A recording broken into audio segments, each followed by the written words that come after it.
그 정규의 성당에 있는 이콘, 그리고 또 이콘에 대해서 이렇게 강의를 해주실 거고요. 참고로 기부님은 이콘을 좋아하신다고 합니다. 그래서 아마 여러분께 굉장히 생생하고 재미있는 그런 이콘에 대한 설명을 해주실 것 같습니다. 자, 뜨겁게 박수로 맞아주세요.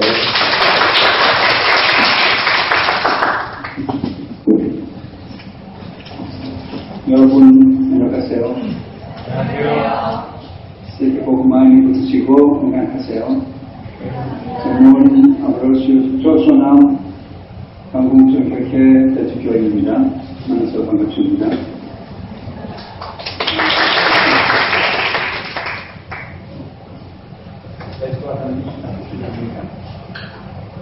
여러분들이 아마 오늘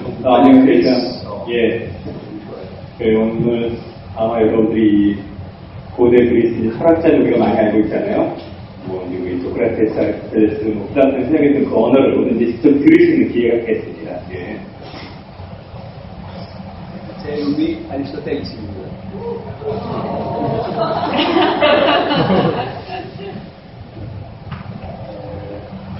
Χαίρομαι πολύ που ήρθατε και έχουμε αυτή την ωραία ευκαιρία σήμερα να είμαστε μαζί, να γνωριστούμε και να μιλήσουμε ένα πολύ σπουδαίο θέμα. 오늘 이렇게 방문해 주셔서 환영하고요. 그리고 이 좋은 기회를 맞이해서 우리가 지금 서로 알아가면서 굉장히 중요한 그런 이 주제에 대해서 또 오늘 우리가 한 번 더 알아보고 또 우리 대화를 나누는 시간을 갖도록 하겠습니다. Εγώ έχω γεννηθεί στην Ελλάδα και όπως ξέρετε στην Αθήνα έχει γεννηθεί η δημοκρατία. Και όπως ξέρετε στην Ελλάδα έχουν γεννηθεί πολλά πράγματα που τα έχει όλος ο κόσμος σήμερα. Φιλοσοφία, η τέχνη και πολλά άλλα πράγματα. 하는 말씀하신 예수님께서 이제 그 그리스, 이제 그 태생이십니다. 그래서 이제 우리가 잘 알다시피 그리스에서 이제 처음으로 이렇게 시작된 것들이 굉장히 많이 있어요. 그 중에 이제 하나가 또 민주주의가 있죠. 그래서 민주주의도 있고, 그리고 지금 밖에 철학, 그 다음에 지금 이 예술도 이제 그리스부터 시작해서 지금 전 세계로 지금까지 내려오는 것들이 많이 있습니다. Και όπως ξέρετε, στην Ελλάδα έχει γεννηθεί και ο διάλογος, γιατί η δημοκρατία χωρίς διάλογο δεν υπάρχει. 그러면서 또한 지금 그리스에서 지금 시작된 것 중에 하나가 바로 지금 대화가 있습니다. 그래서 지금 우리가 잘 알다시피 민주주의라는 것이 대화가 없이 이루어질 수는 없습니다. 그렇죠?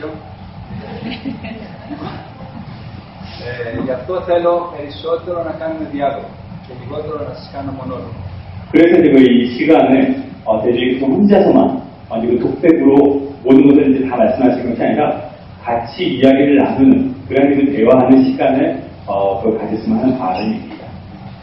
Θα ήθελα να ξέρω τι θέλετε να ακούσετε, τι θέλετε να μάθετε σήμερα. Αν θέλετε κάτι ιδιαίτερο και μου πείτε θα διευκόλυνα. 그래서 먼저 지금 여러분들이 지금 오늘 이 자리에 오셔가지고서 좀 특별히 여러분들이 듣고 싶다, 또 궁금해하시는 것이 있다라면 지금 말씀해 주시면은 대주님께서 지금 여러분들과 대화를 나눠가는 데 있어서 아마 좀 더 쉽게 또 재미있게 지금 이 같이 시간 보낼 수 있을 것 같습니다. 질문이시면 알려주세요.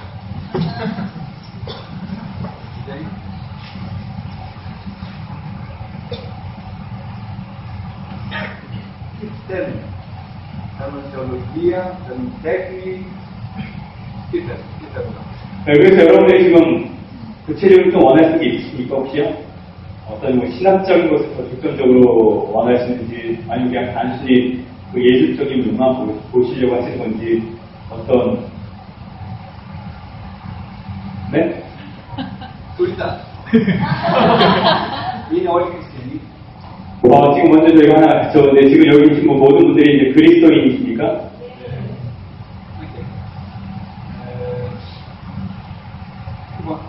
Ξεκινήσω τότε λίγα να σας πω για τις εικόνες. 그러니까 지금 여러분들이 여기 오셔서 제가 많이 보셨고 이제 또 얘기를 많이 했으면 지금 성화에 대해서 이콘에 대해서 이제 먼저 조금 시작을 하겠습니다. Πρώτα να πω ότι οι εικόνες είναι μια πολύ σπουδαία τέχνη, σαν τέχνη. Εκτός από τέχνη έχουν μια πολύ βαθιά θεολογία. 먼저 이제 이 성화, 이제 우리가 이콘이라고 얘기하는 게 저희가 한국어로 이제 성화라고 하는데 이 성화는 예술적으로 굉장히 중요한 그런 이 부분입니다. 그러면서 또한 신학적으로도 굉장히 큰 의미를 가지고 있습니다. Και αυτή η τέχνη δεν ήρθε από το πουθενά, αλλά είναι συνέχεια της αρχαίας ελληνικής ζωγραφικής. 이 예술적인 면을 이제 보자면은 이 어디 다른 데서 온 것이 아니라 이것은 거의 처음부터 그 그리스 미술에서 이렇게 거의 전해 내려온 것입니다. Δηλαδή, όπως ξέρετε, ο χριστιανισμός γεννήθηκε μέσα στον ελληνιστικό κόσμο. Τον κόσμο δηλαδή που είχε δημιουργήσει ο Μέγας Αλέξανδρος. Με τις εκστρατείες που έκανε, είχε καταλάβει όλο τον κόσμο της Μεσογείου και αυτός ο κόσμος είχε εξελληνιστεί. Είχαν τη γλώσσα την ελληνική, τον πολιτισμό την ελληνικό και την τέχνη την ελληνική και τη φιλοσοφία.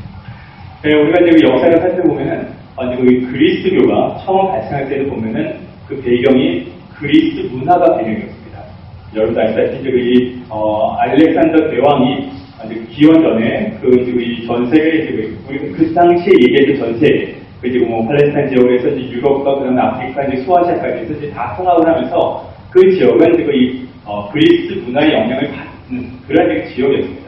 그래서 이제 언어도 그리스어가 이제 주된 언어였고 지금 영어 이상이고요. 그리고 이제 그 예술도 그리스 예술이 이제 그 중심이 되면서 바탕이 되면서 이렇게 내려오고 있습니다. 저희 이제 그리스 문화, 우리가 이제 헬레니즘 문화라고 하죠. 그래서 이제 그리스 문화가 이제 배경입니다. Μέσα λοιπόν σε αυτόν τον κόσμο γεννήθηκε ο χριστιανισμός και αναπτύχθηκε. 예, 바로 이러한 이 배경에서 그리스도교가 이제 발생이 되었고 그리고 이제 점점 성장하면서 전 세계로 이제 전파가 되었습니다. Όπως ξέρετε, τους 3 πρώτους αιώνες ο χριστιανισμός ήταν απαγορευμένος και οι χριστιανοί ήταν κάτω από τη γη, στις κατακόμβες. 그런데 처음 그리스도교 역사에 살펴보면은 1세기, 2세기, 3세기 이 세 세기 동안은 그리스도교가 박해를 하는 시기였어요. 그래서 이제 자유롭게 신앙생활을 못하면서 그리스도인들은 바로 이제 지하 무덤, 우리가 이제 얘기한 카타콤바에서 모여서 몰래 신앙생활을 해나갔죠. Κάτω λοιπόν στις κατακόμβες οι χριστιανοί κρυφά είχαν τα σύμβολα, τα οποία όπως ο κύριος σας έδειχνε την περασμένη φορά. Όλα αυτά τα σύμβολα ήταν κάτω στις κατακόμβες.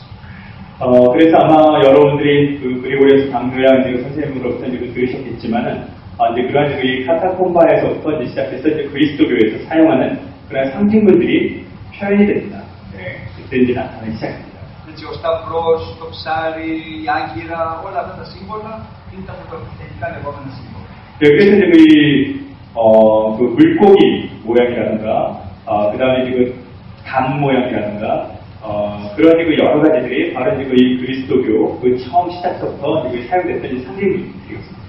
Μετά λοιπόν από το διάταγμα των Ιωνάνων, του Μεγάλου Κωνσταντίνου, που ο χριστιανισμός ήταν πια μια από τις ελεύθερες θρησκείες, ο χριστιανισμός βγήκε έξω στην επιφάνεια και άρχισαν οι χριστιανοί να οικοδομούν ναούς και να φτιάχνουν και τέχνη χριστιανική. 이제 그렇게 이제 어려운 시기를 지내다가 313년에 그 콘스탄티누스 대제에서 밀란 중에서 그리스도교가 이제 공인받은, 그러니까 즉 자유롭게 이제 신앙생활을 할 수 있게 됐어요. 그래서 지하의 카타콤바 이 무덤에 있다가 이제 세상으로 밖으로 나오면서 교회가 이제 점점 성장하고 발전합니다. Αλλά ακόμη και από τις κατακόμβες, αν πάτε στη Ρώμη, στην Ελλάδα, στις κατακόμβες, θα δείτε ότι υπήρχαν τα πρώτα δείγματα, υπάρχουν ακόμη, τα πρώτα δείγματα φρέσκο που κάνανε τυπογραφίες. διάφορες μορφές, κυρίως του Χριστού, της Παναγίας.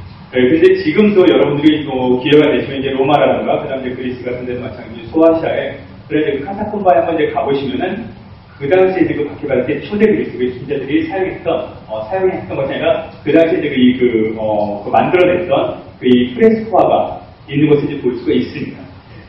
Από τον 4ο αιώνα όμως και μετά έχουμε την ανάπτυξη της εικονογραφίας, η οποία με το πέρασμα των αιώνων εξελίσσεται. 하지만 이제 4세기부터 이제 본격적으로 이런 성화가 이제 사람들에 의해서 이제 교회에 의해서 이제 제작이 되고 또 이제 이렇게 이제 점점 성장하고 이제 발전해 완전한 모습을 이제 갖춰나가기 시작한 거죠. Οι πρώην λοιπόν Έλληνες ειδωλολάτρες, όπως ξέρετε οι Έλληνες πίστευαν στους 12 θεούς του Ολύμπου. Έτσι, στον Ερμή, στην Αφροδίτη και σε όλους. Λοιπόν, οι πρώτοι λοιπόν χριστιανοί που ήταν Έλληνες στην καταγωγή, και ήταν ζωγράφοι, ξέρανε την τέχνη τους από την παράδοση, δεν την εγκατέλειψαν, την χρησιμοποίησαν για να φτιάξουν τώρα χριστιανικές μορφές, χριστιανικά έργα. 우리가 이제 잘 알다시피 그리스가 지금 이 그리스도교화 되기 전에는 올림푸스의 이제 12신들이 있는, 우리가 이제 신화에서 많이 보죠. 그런 이 우상 숭배자들이었습니다. 하지만 지금 그리스도를 지금 이으면서 지금 이전에 이 그리스라는 그 나라에서 지금 많은 예술가들이 이렇게 쭉 나오는데 그 사람들이 통해서 이렇게 내려왔던 그런 예술들이 완전히 사라진 것이 아니라 그 그리스 전통의 예술이 그리스도교화되면서 또 이제 이 발전되고 사용되는 겁니다. Και τώρα για να δούμε εδώ, αυτό δεν είναι εικόνα, δεν είναι κάποιος άγγελος, δεν είναι κάποια μορφή χριστιανική, είναι από την εποχή την ελληνιστική και αυτά ονομάζονται φαγιού. Όποιοι ασχολείστε με τη τέχνη, αυτόν τον όρο πρέπει να τον ξέρετε. Είναι τα πορτρέτα του φαγιού που ονομάστηκαν έτσι από την περιοχή που βρέθηκαν, στην Έλληνο. 이제 저쪽 끝에 있는 이제 그림을 한번 봐주세요. 저거는 성화는 아니에요. 이콘은 아니고, 이제 저거는 지금 어떤 그리스도인도 아닌 그냥 지금 이 예술, 그리고 이 그림입니다. 쉽게 해서 저것은 뭐냐면 여러분이 아마 지금 미술 전공하신 분들이니까 이제 아시겠지만은 파이움이라고 들어보시려고 그랬어요. 이것은 그 그리스 문화권에 있을 때 지금 이 이집트 이제 그쪽에서 지금 사용됐던 어떤 초상화 같은 것입니다. Όπως τα έχετε ίσως ξέρει από τις πυραμίδες και από αυτά όταν πέθανε κάποιος, τον έκαναν μούμια. Έτσι, το έκαναν το σώμα του για να το τοποθετούσαν διάφορα φάρμακα κλπ. Και στο πρόσωπό του τοποθετούσαν την εικόνα του. Του γραφίζαν τη μορφή. Ώστε, γιατί πιστεύανε ότι όταν θα πεθάνει θα έρθει κάποιος ο οποίος πρέπει να τον αναγνωρίσει ποιος είναι αυτός. Λοιπόν, αυτές όλες είναι προσωπογραφίες από τα σώματα της μούμιας. 그래서 이제 우리가 이집트, 여러분들이 혹시 이제 뭐 피라미드라든가 그런데 지금 뭐 박물관 이렇게 가보시면은 미이라가 있죠. 네, 그래서 이제 우리 이집트에서는 옛날부터 이제 누군가가 죽게 되면은 사람들한테 지금 미이라고 이렇게 지금 뭐 보존하면서 나중에 지금 이 누군가에 의해서 어떻게 돼가지고서 다시 이제 뭐 재생되면은 그것을 이제 누군가 알아볼 수 있도록 하는 데 있어서 이 몸은 어떤 약품 처리도 하고 이제 내장 뭐 이런 것도 다 그래서 지금 따로 보관하면서 이게 미이라를 만들지만 얼굴 쪽은 바로 그 죽은 사람의 얼굴에 그림을 그린 거예요. 그래서 초상화예요. 그래서 이제 그 미이라 얼굴에 초상화를 붙여놨습니다. 그것이 이제 바로 이제 저 화형입니다. Λοιπόν, τώρα θα σας κάνω μια ερώτηση να δούμε πόσο καλά ξέρετε τη δική σας παράδοση, την κορεατική. 네, 지금 대주님께서 저희들에게 특히 여러분들에게 우리 한국 전통에 대해서 얼마나 잘 알고 계신지 한번 질문하시겠다고 합니다. Κάτι αντίστοιχο είναι στην παράδοσή σας. Όχι με ζωγραφική, αλλά με κάτι άλλο που κάποιος στα πνεύματα, ξέρω εγώ, πρέπει να αναγνωρίσουν ποιος είναι ο νεκρός. Τι βάζετε οι προγονείς σας και ακόμη και σήμερα στο νεκρό μέσα στον τάφο. 아까도 말씀드렸다시피 이 죽은 사람이 누구인지 나중에 이제 이렇게 알고 뭐 역적을 이제 알게 되고 이런 지금 의미로서 한국에서도 옛날에 죽은 사람의 그런 그 무덤에 같이 이제 그 뭔가를 갖다 이제 같이 이제 묻었습니다. 지금도 이제 그런 경우도 있는데 혹시 그것이 뭔지 혹시 아세요? 이런 이제 파인과 비슷한 거?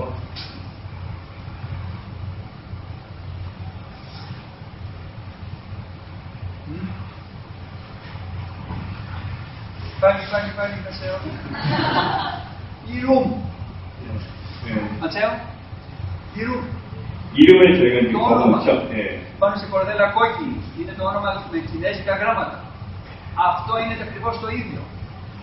네, 우리가 지금 이 장례식 때 여러분들 보시면은 관, 이렇게 지금 묻으면서 관 위에다가 이름을 써서 이렇게 지금 같이 이렇게 지금 묻습니다. 혹시 보시는지 모르겠는데요. 네. Δεν ξέρετε καλά την παράδοσή σας. 네, 우리가 아직 한국 전통에 대해서 잘 모르고 있습니다. 한국 사람 아니에요? Εάν πάτε στο μουσείο της Αιγύπτου, στο μουσείο του Λούβρου και σε άλλα μουσεία και στην Ελλάδα, θα δείτε πολλές τέτοιες προσωπογραφίες που ονομάζονται προσωπογραφίες του φαγιού. 네, 그래서 여러분들이 이제 그 이집트의 뭐 박물관이라든가, 뭐 루브르 박물관, 또 이제 그 그리스의 여러 박물관에 가보시면 바로 이렇게 그 초상화가 이렇게 이제 있는 것이 있습니다. 저거 이제 그 이름이, 이제 그 파임이라고 합니다. 여러분 한번 이제 그 찾아보시면 쉽게 알 수 있습니다. Και αυτές οι φωτογραφίες έχουν γίνει σύμφωνα με την τεχνοτροπία της αρχαίας Ελλάδας και με τα υλικά, με κερί και με χρώμα. Έλειωναν το κερί, το κρατούσαν σε μια συγκεκριμένη σταθερή θερμοκρασία, το ανακάτευαν με το χρώμα και ζωγράφισαν γρήγορα για να μην πήξει το κερί. Αυτές λοιπόν λέγονται κυρόχητες. Αυτές οι φωτογραφίες. 지금 특히 파임을 저렇게 지금 제작하는 이제 기법이 이제 특별한 기법이 있는데 지금 이 알료, 이제 색 알료하고 지금 파라핀을 녹여서 같이 섞어서 지금 파라핀이 완전 죽기 전에 그래서 지금 이 그림을 그리는 기법이에요. 그거 혹시 아세요? 한국어로 뭐라고 그러죠? 제가 이것도 이제 한국어로 있거든요. 한번 찾아보시기 바라겠습니다. 그래서 기법을 사용했습니다. Και αυτό αργότερα στους επόμενους αιώνες βγήκε για πρωτεύουρα. Είναι μια άλλη τεχνική με τον κρόκο του αυγού και το χρώμα που κολλάει. Έχει πολιτική ιδιότητα και έτσι δεν χρειαζόταν να κάνουν γρήγορα, αλλά είχαν την άνεση του να το κρατήσουν με άνεση. 네, 이렇게 이제 그렇게 이제 그런 기법으로 이제 이러한 초상화를 그리다가 파이어를 제작하다가 나중에 이제 이 달걀 노른자를 사용하는 그런 기법이 생겼어요. 그 안료하고 같이. 그래서 이제 그 파라핀이 붓기 전에 빨리 그려야 되는 그런 것을 이제 벗어나서 이제 좀 천천히 그 작가들이 제작할 수 있도록 하는 그런 기법이 나중에 이제 생겨나게 됩니다. Λοιπόν, οι πρώτοι χριστιανοί ζωγράφοι, οι Έλληνες, ακολούθησαν την αρχαία ελληνική τέχνη και ζωγράφησαν. Αυτή είναι η πρώτη εικόνα που σώζεται, η παλαιότερη εικόνα που σώζεται του Χριστού. 그렇게 해서 이제 이러한 그 교회 그 그리스도인들이 지금 성화를 제작하는 데 있어서 바로 이제 그 초대 그리스 사람들이 이제 사용했던 거니까 이제 파라핀을 녹여서 거기에 이제 이 색을 이제 같이 해서 이제 그리는 기법으로 이제 이 처음에는 성화를 제작을 했어요 그리스도인들이. 그래서 지금 현재 발견이 돼서 보존된 실제로 발견돼서 보존된 가장 오래된 그 성화입니다. 저희들 이제 사진이 보이거든요. 그래서 이제 이것이 바로 이제 그 기법으로 제작이 된 성화입니다. 예수님 성화입니다. Λοιπόν, αυτή η εικόνα, το πρωτότυπό της, σώζεται στη μονή του Σινά, στην Αίγυπτο, μέσα στην έρημο που είναι το μοναστήρι και είναι από τα τέλη του 5ου αιώνα. 그래서 이 성화는 지금 현재 이 시나이산, 여러분들 아시죠? 시나이산 이집트에 거기에 보면 이제 가장 오래된 수도 지금 카테리나 수도원이 있습니다. 성 카테리나 수도원에 지금 현재 보존되고 있습니다. 그래서 이제 이거는 성화는 5세기 말경에 제작된 걸로 지금 알고 있습니다. Και όπως βλέπετε, έχουν μεγάλες ομοιότητες. Στα μεγάλα μάτια, στο πρόσωπο, στη μύτη, στα γένια, είναι η τέχνη ίδια. 그래서 이제 저쪽 화면과 이제 지금 현재 발견된 가장 오래된 이 성화의 이 두 비교해 보면 이제 거의 예술적으로, 기술적으로 어떤 그 비슷한 이제 형태인 것을 알 수가 있거든요. 눈을 크게 이렇게 이제 표현을 했고, 그리고 수염이라든가 입을 작게 수염, 이런 것들이 좀 비슷한 그런 기법이라는 것을 우리가 볼 수가 있습니다. Για να τα προσέξετε, εσείς που κάθεστε εδώ και εσείς που κάθεστε εκεί, θα πείτε ότι πράγματι κοιτάει ο Χριστός στα μάτια σε όλες τις μεριές που καθόσαστε. Σας κοιτάει κατάματα. 그리고 이제 이 성화를 보시면 이제 또 굉장히 특징적인 것이 저쪽에 계신 분이나 이쪽에 계신 분이나 똑같이 눈을 여러분들이 주시하고 있는 것을 여러분들이 한번 보시면 이렇게 주시하고 있다는 것을 볼 수 있습니다. 맞아요? 맞아요? 네? 네. Λοιπόν, είναι μια ειδική τεχνική που εφάρμοσαν για να φαίνεται το βλέμμα πάντοτε στον αυτό που βλέπει, το θεατή. 그래서 기술적으로 이 성화 작가가 지금 누구나가 이 성화를 보면은 이 성화가 지금 보는 사람을 주시하게끔 이렇게 지금 그 제작이 된 것입니다. Λοιπόν, αυτό όσον αφορά πώς ξεκίνησε η χριστιανική τέχνη ζωγραφική, τι πρότυπο είχαν οι πρώτοι χριστιανοί ζωγράφοι. 그래서 이제 지금까지 말씀드린 것은 이게 처음 초대 그리스도고요. 그래서 이제 어떻게 이제 성화가 시작됐는지를 이제 조금 간단하게 설명을 드렸습니다. Λοιπόν, στη συνέχεια, στους επόμενους αιώνες, 6ο, 7ο, 8ο αιώνα, συνέχεια, η τέχνη εξελισσόταν. Και έχουμε πια τώρα τη βυζαντινή τέχνη που επικράτησε σε όλη τη βυζαντινή αυτοκρατορία. 이제 그 후에, 예, 제가 요 성화가 이제 발견된 후부터 이제 계속 이때부터 이제 마찬가지예요. 그래서 이제 그 5세기, 6세기, 7세기, 8세기, 9세기 이제 계속하면서 이 성화가 점점 이렇게 이제 많이 사용되고 또 많이 제작되고 또 이제 발전해 나가면서 이제 우리가 그 당시 이제 그 비잔틴 시대가 이렇게 이제 오기 때문에 이제 비잔틴 성화라는 것이 이제 거의 많이 제작되면서 또 알려지고 또 지금까지 사용되고 있습니다. Είναι μια ιδιαίτερη τέχνη. Πρώτα δεν είναι φυσιοκρατική, naturalistic, αλλά είναι συμβολική τέχνη. 그래서 이제 이 성화라는 것은 이제 그 있는 그대로를 이제 표현하는 그러한 그 기법이 아니라 또 이제 상징적인, 즉 여기 상징적 의미가 담겨져 있다는 거죠. 그러한 이 표현으로 지금 제작이 되고 있습니다.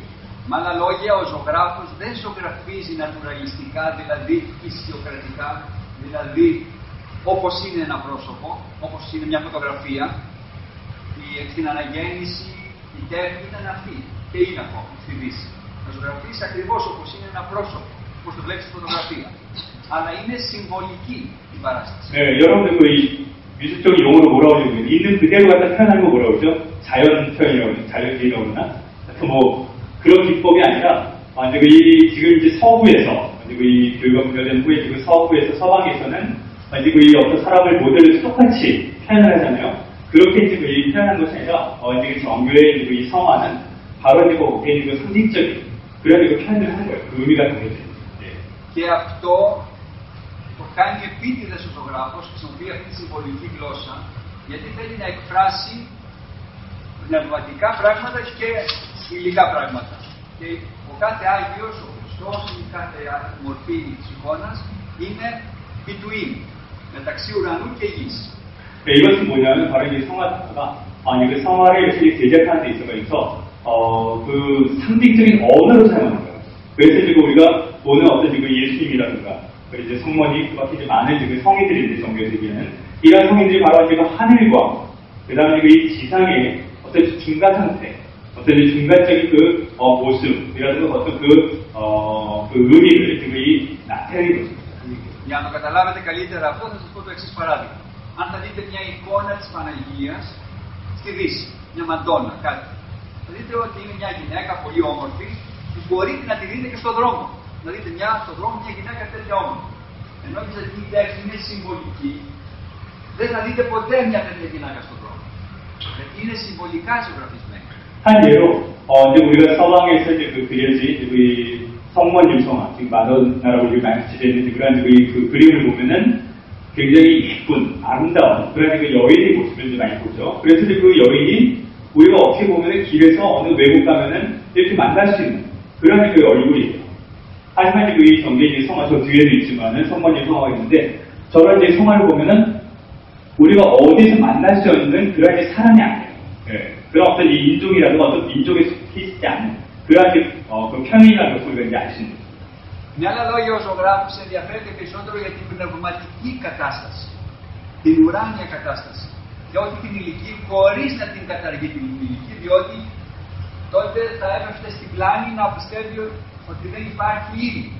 Που αυτό είναι μεγάλο λάθος. dogmatic. 성화 작가는 이 영적인 면을 더 이제 중점적으로 이제 이 보여주기를 이제 노력했던 것입니다. 그래서 이제 이 영적인 면을 보여주는 데 있어서 그렇다고 해서 이 지상의 물질적인 것을 완전히 없앤 것은 아니에요. 왜냐하면 이제 그렇게 표현하고 이제 그렇게 지금 주장을 하다 보면은 또 지금 사람들에서 지금 이 지상의 모든 것들도 필요 없는 어떤 그 그리스도교 안에서 교리적으로 또 굉장히 잘못된 오류를 범할 수 있기 때문에 그것이 아닌 다만 지금 영적인 것인데 이거 중점적으로 표현이 됩니다. Λοιπόν, γιατί ο κάθε άνθρωπος είναι πλασμένος από ψυχή και σώμα, έτσι. Και έχουμε δύο πράγματα που αποτελούμαστε. Δεν είναι ούτε μόνο ψυχή, ούτε μόνο σώμα. Ούτε μόνο πνεύμα, ούτε μόνο ήλιο. Είναι και τα δύο μας. Και προτεραιότητα βέβαια έχει το πνεύμα. Γι' αυτό και ο ζωγράφος προσπαθεί να δώσει αυτή την προτεραιότητα. 우리가 이제 사람을 보더라도 이제 하나님께서 우리 사람을 창조할 때 그냥 이 육만, 즉 우리 몸만 창조하신 것이 아니다. 우리들이 영혼도 같이 창조하신 거죠. 그렇죠? 영혼과 육신이 같이 있는 것입니다. 그런 데 있어가지고서 어느 누구는 몸만 있고 영혼이 없고 또 어느 누구는 영혼만 있고 몸만 가지고 있을 수는 없습니다. 이제 이런 상황에서 바로 이제 이 성화 작가는 교회에서는 바로 이런 이 영적인 모습을 이제 중점적으로 해서 그 성화를 통해서 이제 표현을 하려고 했던 것입니다. Λοιπόν, θα μπορούσα να σας πω πολλά πράγματα, δεν σας λέω γιατί θα μας πάρει πολύ χρόνο. Εκτός αν μετά θέλετε τις ερωτήσεις να ρωτήσετε κάτι, μπορώ να έχω ευκαιρία να σας πω παραδείγματα. Πώς φαίνεται με τη συμβολική γλώσσα αυτό το πνευματικό στοιχείο. 그래서 이거 굉장히 많은 것이 지금 또 말씀을 드리자면 시간적으로 우리가 이제 시간이 없기 때문에 여러분들 혹시 나중에 지금 시간이 질문이 있으시다면 이제 그때 지금 답변해드리고 이제 물어보면서 이제 그때 뭐 영적이면 어떻게 이거 어디서 이제 표현이 되고 어떻게 표현될지를 이거 그 말씀을 이제 드리도록 하겠습니다. Λοιπόν, 질문이죠. επιτρέπετε να έχουμε εικόνες? 먼저 한 가지 여러분들에게 지금 이 질문을 이제 드리겠습니다. 이런 성화라는 것을 우리 그리스도인들이 사용해도 되는 걸까요? 가지고 있어도 되는 걸까요? 이렇게요? 어떻게 생각하세요, 여러분들은요? 네? 나 받으시면 네. 이게 편안하게 대답하세요. 뭐 여기 시험 보는 건 아니니까요. 이게 점수 뭐 가지고 있는 건 아니고요. είστε χριστιανοί μου είπατε. Έχετε εικόνες εσείς. 여러분들이 이제 아까 말씀드린 모두 여기 지금 다 그리스도인이라고 했습니다. 그리스도인들인데 이 성화 지금 이 정비에서 사용하고 있는데 이 성화라는 것이 여러분들이 보시기에 이렇게 이제 우리 그리스도인들이 가지고 사용해야 되는 것인지 어떻게 생각하세요? 일단 해주세요. 네?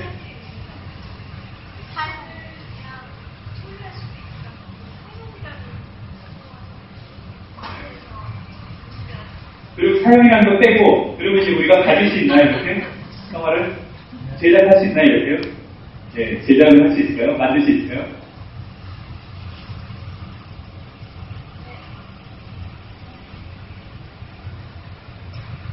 한 분만 내려면 되고 나머지는 아닌가요?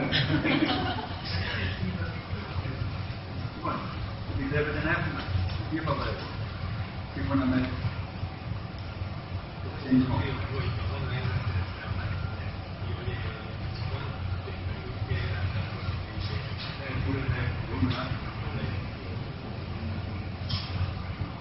Λοιπόν, θέλουν να ακούσουν μια απάντηση σε αυτό το ερώτημα. 대리님이 여쭤보시네요. 이 질문에 답변을 듣고 싶으십니까? Ναι. Λοιπόν, ξέρουμε πολύ καλά, το Δεκάλογο φαντάζομαι το ξέρετε, στην Παλαιά Διαθήκη λέει ότι απαγορεύεται να εικονίσουμε τον Θεό. Έτσι, το λέει ρητά και καθαρά. 우리가 잘 알다시피 이제 십계명에 보면은 이제 그 나외에 가는 것을 지금 이 형상화에서 표현하지 말라라는 구절이 있죠. 알고 계시죠 다? 네, 그러니까 아주 분명하게 이렇게 표현되어 있습니다. Γι' αυτό όσοι βλέπουν τις εικόνες που έχουμε εμείς οι Ορθόδοξοι λένε «Α, είσαστε ειδωλολάτρες». Δεν τηρείτε αυτό που λέει ο Δεκάλογος. Και είσαστε λάθος, μας λένε. Πολλοί που δεν ξέρουν λένε έτσι. 네, 그래서 많은 사람들이 그 십계명의 그 부분을 보고서는 정교수는 이렇게 표현하니까 당신들이 잘못했습니다. 당신들은 우상 숭배자입니다라고 이야기하는 사람들이 굉장히 많습니다. Λοιπόν, όταν θα πάτε στον ναό μέσα, στον Αγγλικό Ναό, θα δείτε ότι πουθενά δεν υπάρχει εικόνα του Θεού μέσα στον ναό. Του Θεού Πατέρα. μέσα στον ναό δεν υπάρχει. 좀 있다가 여러분들이 이제 여기서 이제 그 강의가 끝나면 이제 대성당 저희 성당지 한번 들어가 보셨는지 보실 텐데 거기 있다 같이 한번 보세요. 어디에도 성과 하느님은 표현되어 있지 않습니다. Και αυτό γιατί το Θεό Πατέρα δεν τον είδε κανείς. Και όπως λέει ο Ευαγγελιστής Ιωάννης, όποιος δει τον Θεό θα πεθάνει. Δεν μπορεί να τον δει. 왜 그럴까요? 왜냐하면은 성부 하느님은 어느 누구도 본 사람이 없습니다. 그리고 지금 또 요한복음에도 또 이제 기록되어 있듯이 우리 사람이 하느님의 성부 하느님 보면은 감히 감당하지 못해서 살아주지 못한다고 합니다. 예, 어느 누구도 본 사람이 없어요. Γι' αυτό λοιπόν δεν ζωγραφίζουμε ποτέ το Θεό Πατέρα. 그래서 ζωγραφίζουμε όμως το δεύτερο πρόσωπο της Αγίας Τριάδος, τον Χριστό, που τον είδαμε, ήρθε ως άνθρωπος στη γη. Και όπως τον είδαμε, τον ζωγραφίζουμε. 네, 그래서 우리는 성부 하느님은 이렇게 그림으로써 표현할 수가 없는 것입니다. 그래서 표현하지 않습니다. 하지만은 3위 중에 이제 두 번째 그림, 성자 예수님은 우리에게 모습을 보이셨고 우리와 같이 생활하셨고 그리고 우리가 알기 때문에 이렇게 표현을 하는 것입니다. Και δεν τον ζωγραφίζουμε τον Χριστό σύμφωνα με τη θεία του φύση, που είναι αδύνατο να τον ζωγραφίσει τη θεία φύση. Το πνεύμα είναι αδύνατο να τον ζωγραφίσει. Τον ζωγραφίζουμε με την ανθρώπινη φύση που πήρε όταν ήρθε στη γη. 그러면서 또한 이 예수님의 우리가 이제 표현할 때 있어서 예수님의 그 신성의 모습을 우리가 또 표현할 수는 없어요. 완전한 하나님의 모습을. 왜냐하면 그 영적인 면을 갖다 우리가 누구도 정확히 본 사람이 없기 때문에 그걸 또 표현할 수 없어요. 그래서 바로 이 지상에 오신 완전한 사람의 모습으로서 이렇게 표현하는 것입니다. Έτσι πιστεύουμε σύμφωνα με την διδασκαλία του χριστιανικού ότι ο Χριστός είναι θεάνθρωπος, τέλειος Θεός και τέλειος άνθρωπος. 그래서 바로 우리는 그 교회의 그 가르침에 따라서 예수님이 이 지상에 오신 것은 완전한 신이시면서 완전한 인간으로 오신 것을 우리가 바로 이제 믿고 있는 것입니다. Όποιος λοιπόν λέει πως απαγορεύεται να ζωγραφίσουμε τον Χριστό, σημαίνει ότι αρνείται την ανθρώπινη φύση, αρνείται την ενσάρκωσή του, ότι ήρθε ως πραγματικός άνθρωπος και όχι ως φανταστικός άνθρωπος, όπως πίστευαν ορισμένοι αρχαίοι αιρετικοί από την αρχαία Εκκλησία. 그래서 지금 이 교회 선생님께서 그 말씀하시는 것이 그 예수님이 이렇게 지금 이 성화로서 표현된 것을 부정하는 사람은 바로 예수님께서 완전한 사람으로서 이 지상에 온 것을 갖다가 부정하는 것이다 라고도 얘기를 하고 있는 것입니다. 바로 이 초대교회 그리스도교 시대 때 먼저 이 많은 이단들이 또 잘못 이해해서 지금 예수님에 대해서 어떤 환상이 어떤 상상이 어떤 그런 이 존재로서 지금 이 생각하면서 그 인성을 부정했던 그런 사람들과 마찬가지입니다.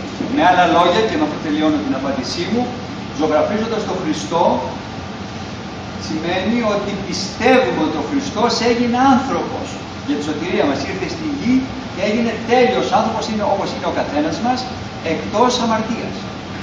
즉 예수님께서는 이 지상에 바로 이제 우리 사람들의 구원을 위해서 완전한 사람으로 우리랑 똑같은 각각의 개인 삶과 똑같은 사람으로 왔다는 것을 바로 이 성화를 통해서 우리가 이제 그 인성, 완전한 사람으로 이제 오셨다는 것을 이제 바로 이제 우리가 고백하는 것입니다. 다만 한 가지 다르게 있죠. 그것이 뭔지 혹시 아세요? 예수님께서는 지금 이 죄가 없다는 것. 그거 한 가지 다르죠.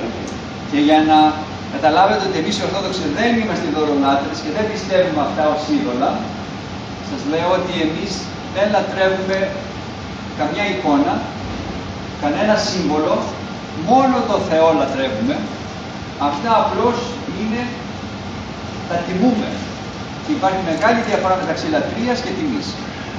이렇게 지금 우리 정교에서는 이 성화를 이렇게 제작하고 있는 사용하는 데 있어서 이 우상 숭배라는 것이 아니고요. 그리고 이제 또 많은 사람들이 이제 오해하는데 이 성화에 저희가 숭배하지 않습니다. 예, 성화에 숭배하는 성화 어떤 성화에도 지금 예배드리는 것이 아니라 바로 이제 이 하느님만 삼위일체 하느님에게만 우리가 지금 숭배드리고 예배드리는 것이고 이제 성화는 우리가 존중하고 공경에 표현하는 것입니다. 성화에. Και προσέξτε επίσης να καταλάβετε ότι οι εικόνες για μας, που τους έχουμε στο ναό μας και θα τις δείτε σήμερα, έχουν ένα συγκεκριμένο σκοπό. Και ο σκοπός είναι διδακτικός. Να μας διδάξουν αυτό που λέει το Ευαγγέλιο με τα χρώματα και με τα σχέδια. 그리고 이따가 또 성당 가서 이제 보시면 아시겠지만 이제 성화를 이 성화를 사용하는 지금 이 목적이 있습니다. 목적의 목적. 그것은 뭐냐면 바로 가르침입니다. 바로 이제 우리가 지금 성서를 통해서 복음 말씀을 통해서 주님에 대해서 이제 배우듯이 바로 색깔과 구성으로서 우리들에게 이제 그 말씀을 이제 그 주님에 대해서 이렇게 그 전달하는 그런 가르침의 목적으로 사용되는 것입니다. Γι' αυτό λέμε ότι οι εικόνες είναι το πέμπτο Ευαγγέλιο. Όπως τα 4 Ευαγγέλια που γνωρίζουμε είναι γραμμένα με τα γράμματα, έτσι αυτά οι εικόνες είναι το πέμπτο Ευαγγέλιο με τα σχέδια και με τις εικόνες που μας λένε τι λένε τα 4 Ευαγγέλια.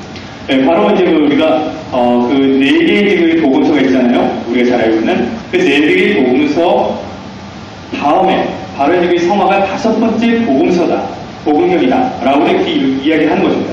바로 이제 그 4개의 복음서는 그 글로 문자로 이렇게 이제 표현됐지만은 이 성화는 바로 이제 그림과 이런 이제 색 표현으로서 이렇게 이제 우리들에게 그 말씀이 이렇게 이제 전달이 되는 것이기 때문입니다. Με άλλα λόγια, οι εικόνες είναι ένα εικονογραφημένο βιβλίο, όπως έχουμε τα καρτούν. 네, 그래서 이제 즉, 네, 우리가 이제 뭐 그림체처럼, 바로 이제 이 성화는 그 그림으로 그려진, 복음서라고도 얘기할 수가 있습니다. Θα σας πω ένα παράδειγμα και με αυτό τελειώνω. κοιτάξτε αυτή την εικόνα. 네, 제가 한 가지 예를 지금 말씀드리고서, 지금 여기서 이제 말씀 끝냈는데, 여기 가운데 이제 성화를 한번 보십시오. κοιτώντας αυτή την εικόνα, τι τους λέει? Τους θυμίζει κάτι μέσα από το Ευαγγέλιο? Τους θυμίζει κάτι από το Λόγο του Χριστού? 자, 여기 가운데 성화를 한번 보시면은 여러분들은 어떤 게 생각이 나요? 성수의 어떤 이제 이 부분, 어떤 이제 이 그리스도께서 하신 어떤 것이 이제 생각이 나죠? 기억나시는 거 있으세요?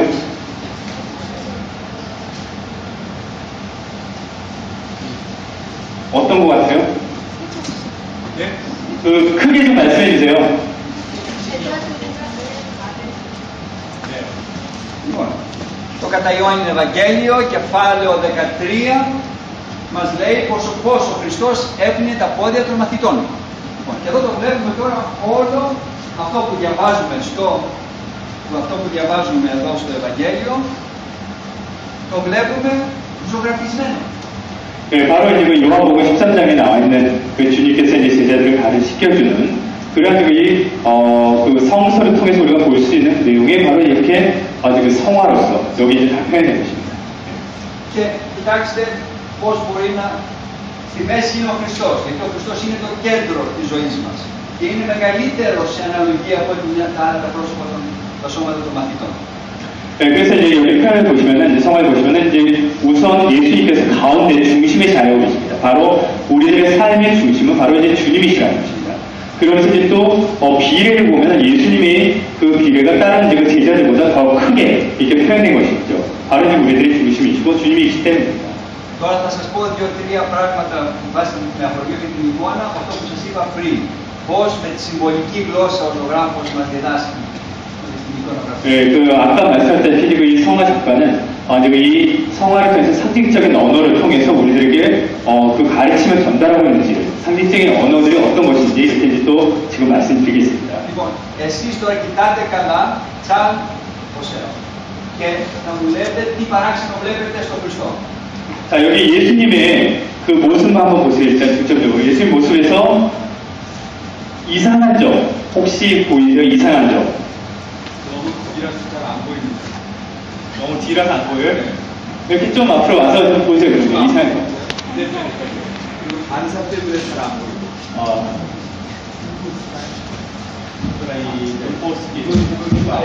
Τώρα έτσι, τόσο άλλο. 맞아요? 예, 이제 좀 괜찮으세요? 네. 조금 앞으로 나와서 볼까요? 앉아있지 말고. 아니, 충분히 이제 거기서도 발견할 수 있어요, 사실은. 네, 충분히 발견할 수 있는데, 네, 여기서 이제 여러분들 보시면은 조금 이상한 것이, Υπάρχει κάτι παράξενο στη μορφή του Χριστού. Ποιο είναι? 네, 예수님 이제 모습에서 약간 이상해 보이는 게 뭐가 있을까요?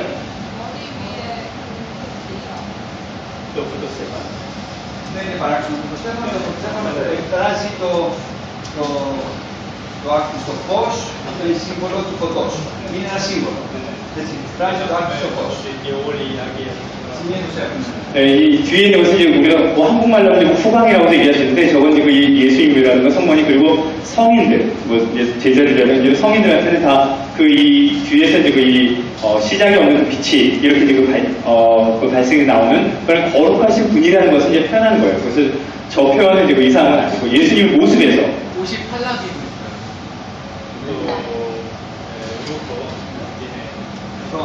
네, 까지 네. Λοιπόν, αυτό συμβολίζει ότι ο Χριστός, πράγματι αυτό είναι παράξενο, διότι αυτό κανονικά πρέπει να ήταν κάτω. Λόγω του νόμου του βαρύτητας. Λοιπόν, συμβολίζει ότι ο Χριστός έρχεται τρέχοντας για να μας διακονήσει, για να μας πλύνει τα πόδια. 예, 아주 잘 보셨어요. 우리가 지금 보면은 이게 중력의 법칙에 의해서 이 표현이 지금 제대로 된다면은 이게 옷이 이렇게 내려가야 되겠죠. 네, 붙어 있어야 되는데 그 위로 이렇게 펄럭에 입고 있는 것은 바로 그리스도께서 제자들이 그 우리들에게 빨리 오시는 거예요. 빨리 오셔서 우리들은 지금 우리들에게 지금 이 봉사하시기 위해서 그 제자들을 발휘시켜주기 위해서 이렇게 빨리 오는 그런 의미가 담겨 있는 것입니다. 네, 그래서 지금 이렇게 빨리 달려오는 그런 모습이 이렇게 이제 다리에서도 지금 모습이 지금 벌어져 있는 이렇게 지금 생각보다 많이 벌려서 이렇게 이제 뛰어온다는 그런 그 표현에서도 우리가 이제 사실을 볼 수 있는 것입니다. Και αυτό που σκύβει ο Χριστός φαίνεται ακριβώς αυτό ότι μας διδάσκει το πνεύμα της διακονίας. Πώς πρέπει να διακονούμε θυσιαστικά τους συνανθρώπους. 네, 그래서 지금 이 예수님의 모습을 보면 몸을 이렇게 굉장히 많이 숨기고 있죠. 이것은 바로 우리도 우리 그리스도인들에게 또 모든 사람들에게 이렇게 지금 이 희생을 통해서 우리가 지금 이 봉사해야 된다, 그 헌신을 이제 해야 된다는 것을 이제 또 가르쳐주고 있는 것입니다. Αν θα κοιτάξουμε το κείμενο που μας λέει ο Ιωάννης, μας λέει ότι σηκώθηκε το τραπέζι, φόρεσε την ποδιά, την ποδιά είναι αυτή, και πήρε νερό, τη λεκάνη, το νερό, και άρχισε να πνέει τα πόδια των μαθητών. 그래서 이제 그 성서 말씀을 이제 보면은 바로 예수님께서 식탁에서 일어나서 허리에 수건을 두고서 그 다음에 이 물을 이렇게 지금 받아서 이렇게 지금 이 제자들을 발휘시켜주기 시작했는데 여기 모습 그대로 성서 말씀 그대로 허리에 이제 수건을 두르시고 그 다음에 지금 물을 떠서 여기 이제 그 제자들을 발휘시켜주는 거 그대로 지금 표현된 것입니다. ήδη έχει μείνει σε 7 τα πόδια, σε 6 και μπαίνει σε έναν στον έβδομο. Ποιος είναι αυτός ο έβδομος? 예, 지금 여기 보면은 벌써 이제 이 6명의 제자들을 발휘시켜 주셨어요. 그리고 나서 그 다음에 7번째 제자를 발휘시켜 주는데 이 혹시 7번째 제자가 누구인지 혹시 아시겠어요? 누구이 지금 발휘시켜 주는 걸까요?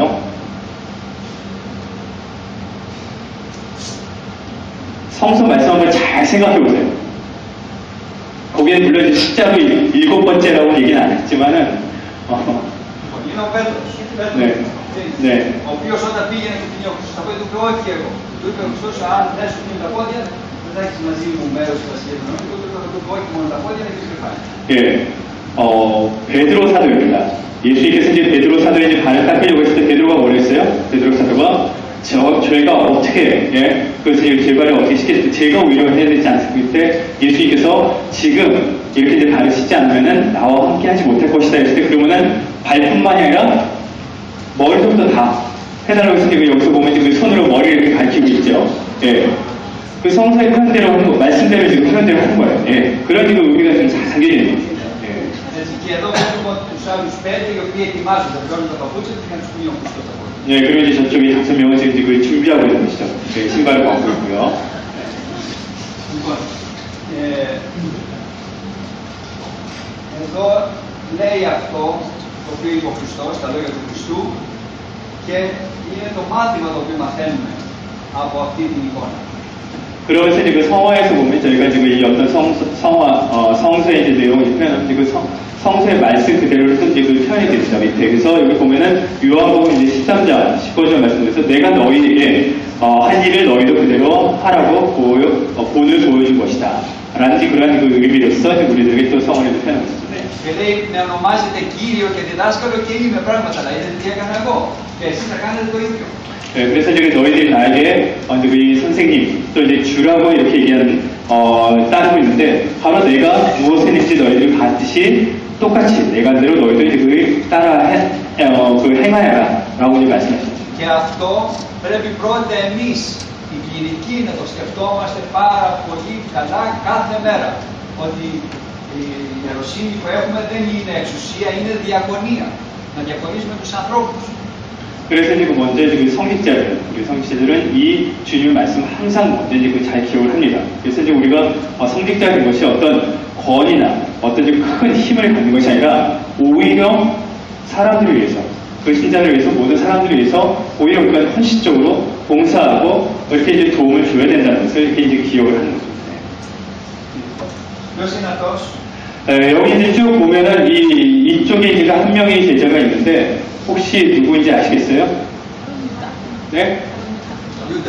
예, 유다입니다. 예. Λοιπόν, είναι ο Ιούδας. Κοιτάξτε, όλοι κοιτάνε τον Χριστό.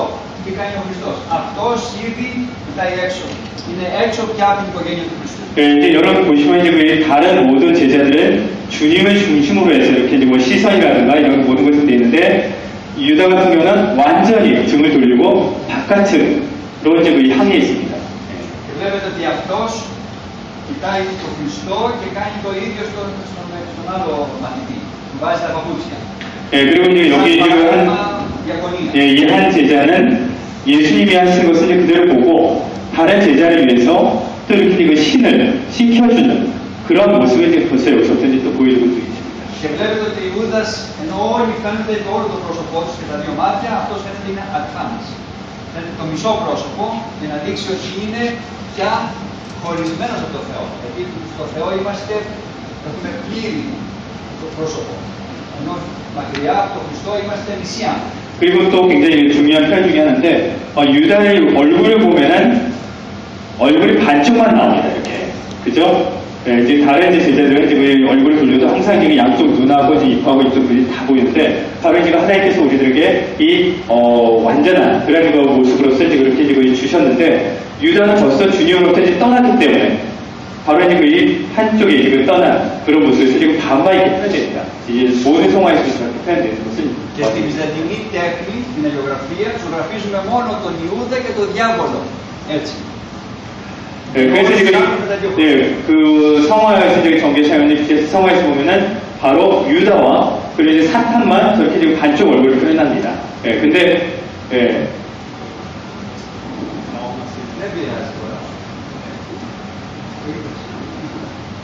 Και επίσης ένας από τους μεγάλους πατέρες της Εκκλησίας του τον 4ο αιώνα, ο Χρυσόστομος, λέει ότι εγώ νομίζω ότι ο Χριστός έπλυνε τα πόδια πρώτα του Ιούδα. Γι' αυτό και φαίνεται εδώ στην εικόνα ότι πρώτα του έπλυνε. 그리고 지금 예수님께서 지금 제자들이 가르치게 해준 데 있어서 지금 이 4세기 성령 크리스토스톰 성령께서 지금 말씀하시기를 아마도 예수님께서는 그 유다의 발을 처음으로 씻겨주었을 것이다 라고 이렇게 지금 말씀하고 있습니다. 그래서 이제 바로 이렇게 지금 첫 번째로 지금 발을 닦고서 이렇게 지금 이 가장 끝자리에 지금 앉아있는 모습을 표현한 것입니다. Και αυτό φαίνεται γιατί από το Ευαγγέλιο όταν διαβάζουμε φαίνεται ότι ο Χριστός μέχρι τελευταία στιγμή προσπαθούσε να βοηθήσει τον Ιούδα να μην φύγει από το Θεό, να μην κάνει αυτή την πράξη. 네, 그래서 이제 우리가 성서의 말씀을 잘 보면은 주님께서는 그 마지막 순간까지도 이 유다가 그 주님 곁에서 이제 떠나지 않게끔 굉장히 많은 노력을 한 것을 우리가 이제 또 볼 수 있는 것입니다. Συμπέρασμα και με το οποίο τελειώνω. Οι εικόνες μέσα στην Ορθόδοξη Εκκλησία τις οποίες έχουμε, οι οποίες δεν έγιναν εχθές, αλλά έχουν γίνει αιώνες πολλούς, 4ο, 5ο, 6ο, πηγαίνετε στην Ελλάδα, πηγαίνετε στην Ραβένα, πηγαίνετε να δείτε ψηφιδωτά εικόνες από την αρχαία Εκκλησία, λοιπόν, έχουν πολύ συγκεκριμένο σκοπό. 여러분들이 보셨다시피 이 성화가 먼저 어느 한순간에 오늘날 이렇게 지금 최근에 이렇게 생겨난 것이 아니라 굉장히 오랜 역사, 아까 말씀드린 4세기, 5세기, 6세기부터 쭉 이어져 내려서 여러분이 먼저 그리스, 아니 이태리 라벨라든가 그런 초대교회 때 지어진 성당에 가보시면은 모자이크 성화라든가 이런 거 보면은 특정한 특별한 목적을 가지고서 이제 사용된 것으로 우리가 알 수 있는 것입니다. Και ο σκοπός τους είναι, καθώς τις βλέπουμε, να μας διδάσκουν το Ευαγγέλιο. Αυτός είναι ο σκοπός τους. Δεν είναι ο σκοπός τους να τις λατρεύουμε, γιατί δεν τις λατρεύουμε, αλλά μας διδάσκουν. Μας κάνουν κήρυγμα. Χωρίς να μιλάνε, μας κάνουν κήρυγμα.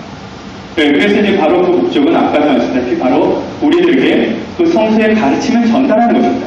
네, 그의 가르침을 전달하는 것으로서 우리가 그 순교하기 위해서 성화를 제작하고 만든 것이 아닙니다. 예, 바로 이제 우리가 그 성화를 통해서 주님에 대해서, 주님의 사건에 대해서 우리가 알 수 있도록 이렇게 이제 사용된 것입니다.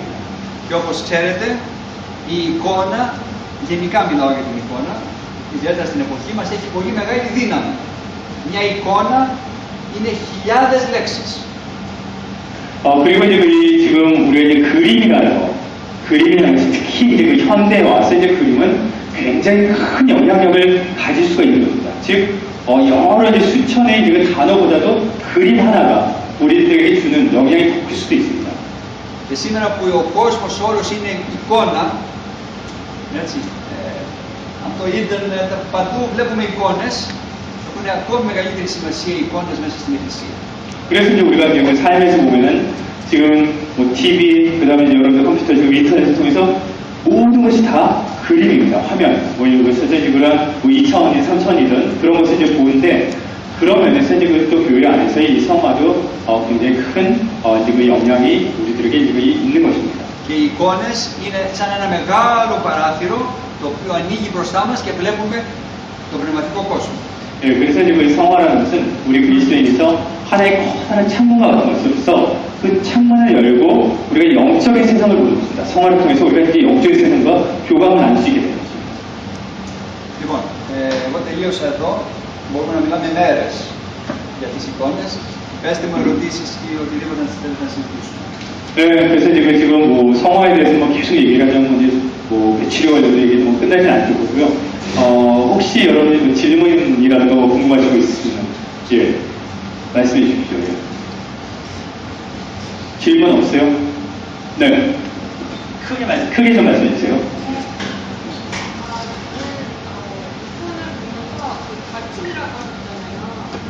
성교와 관련해서 생각을 하게 되더라고요. 그런데 이제 그림이라는 거 콘텐츠 자체는 이렇게 어떤 룰이나 아니면 테크닉이 정해져 있으면 다른 민족이나 다른 사람들한테 전할 때 어떤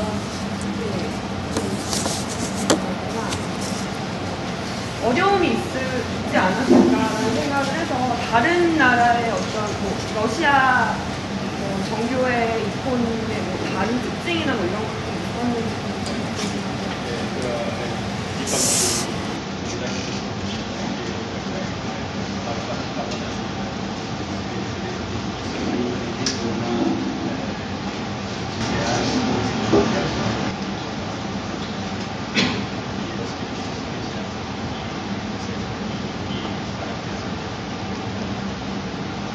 Ναι, υπάρχουν πράγματι οι κανόνες. Δεν μπορεί ο κάθε αγιογράφος να ζωγραφίζει όπως θέλει.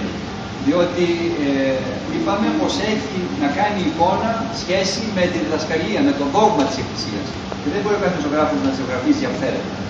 네, 이제 그 성화를 제작하는 데 있어서 특별한 그런 법칙이 있어요. 사실은요. 어떤 그 규율이 있습니다. 그래서 아까도 말씀드린 왜냐하면은 바로 이제 그 가르침, 즉 교회의 그 신학적인 그런 가르침이 담겨져 있습니다. 그렇기 때문에 성화 작가는 마음대로 자유롭게 작가마다 나는 이렇게 해야지, 나는 저렇게 해야지 해서 마음대로 제작할 수는 없어요. 그런 그 기본적인 그런 그 가르침을 통해서 이거 표현이 됩니다. Να σας πω ένα απλό παράδειγμα. Κοιτάξτε την εικόνα του Χριστού πίσω από την αυτή. Μέσα το εσωτερικό ρούχο είναι κόκκινο και το εξωτερικό είναι πράσινο. Βαθύ μπλε καμιά φορά, βαθύ πράσινο. Αυτό δεν μπορεί να το αλλάξει ο ζωγράφος βάζοντας κίτρινο ή δεν ξέρω τι άλλο, γιατί έχει θεολογική σημασία. 그래서 한 예로 저 뒤에 예수님 성화가 있죠. 저 벽에 걸려있는 예수님 성화의 지금 옷을 보면은 안에는 붉은색입니다.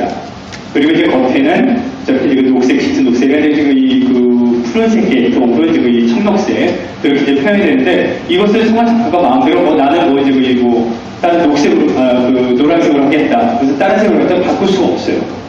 예, 저 색은 지금 처음부터 저렇게 지금 그려보는 거예요. Με αυτά τα δύο χρώματα συμβολίζεται το θεάνθρωπο. Δηλαδή ότι ο Θεός είναι τέλειος Θεός, είναι το κόκκινο χρώμα που συμβολίζει τη θεότητα και το πράσινο βαθύ συμβολίζει την ανθρωπότητα την οποία φόρεσε σαν το σακάκι του, σαν το ρούχο του από πάνω. Ο Χριστός ήταν τέλειος Θεός και ήρθε και έγινε τέλειος άνθρωπος. 네, 바로 이제 저 두 가지 색깔은 이제 뭘 나타내냐면 바로 예수님이 신성과 인성을 나타내는 거예요. 예수님이 완전한 그 하나님으로서 그렇게 지금 이 지상에 오셔서 사람의 모습을 취하십니다. 바로 지금 옷을 입듯이 사람의 모습을 취하시는데 그래서 지금 붉은색은 바로 예수님의 신성을 나타내는 거예요. 그리고 이제 겉에 이제 주는 것이 바로 지금 예수님의 인성을 또 나타내는 것입니다. 예, 그래서 이제 저 색은 항상 저렇게 이제 표현됩니다. Και πες ότι το αντίθετο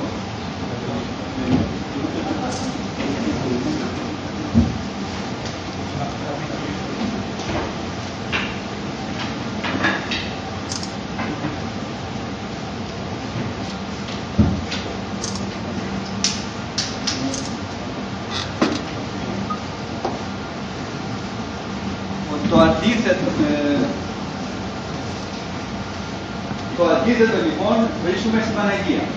Η Παναγία έχει από μέσα το πράσινο και απ' έξω το κόκκινο, γιατί η Παναγία ήταν άνθρωπος όπως είμαστε όλοι μας, και επειδή αξιώθηκε να γεννήσει το Θεό, είναι σαν να φορά απ' έξω το χάρισμα, να γεννήσει το Θεό και έγινε Θεοτόκος.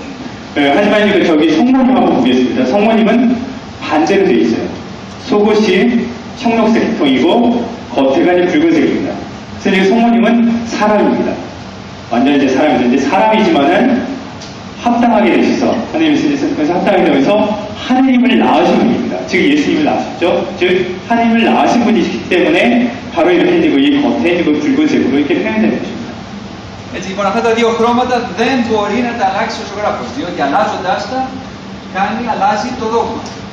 바로 이렇듯이 한 예로 이런 지금 색깔이 이렇게 정해져 있는데 이것을 성화 작가가 마음대로 난 이 색이 좋으니까 뭐 보라색을 하겠다 무슨 색을 하겠다 이렇게 바꿀 수가 없어요. 만약 그래서 바꾸게 된다면은 다른 지금 교회의 가치, 교리가 바뀌어지는 거예요. Και να πω επίσης ότι εμείς δεν λατρεύουμε την Παναγία, έτσι.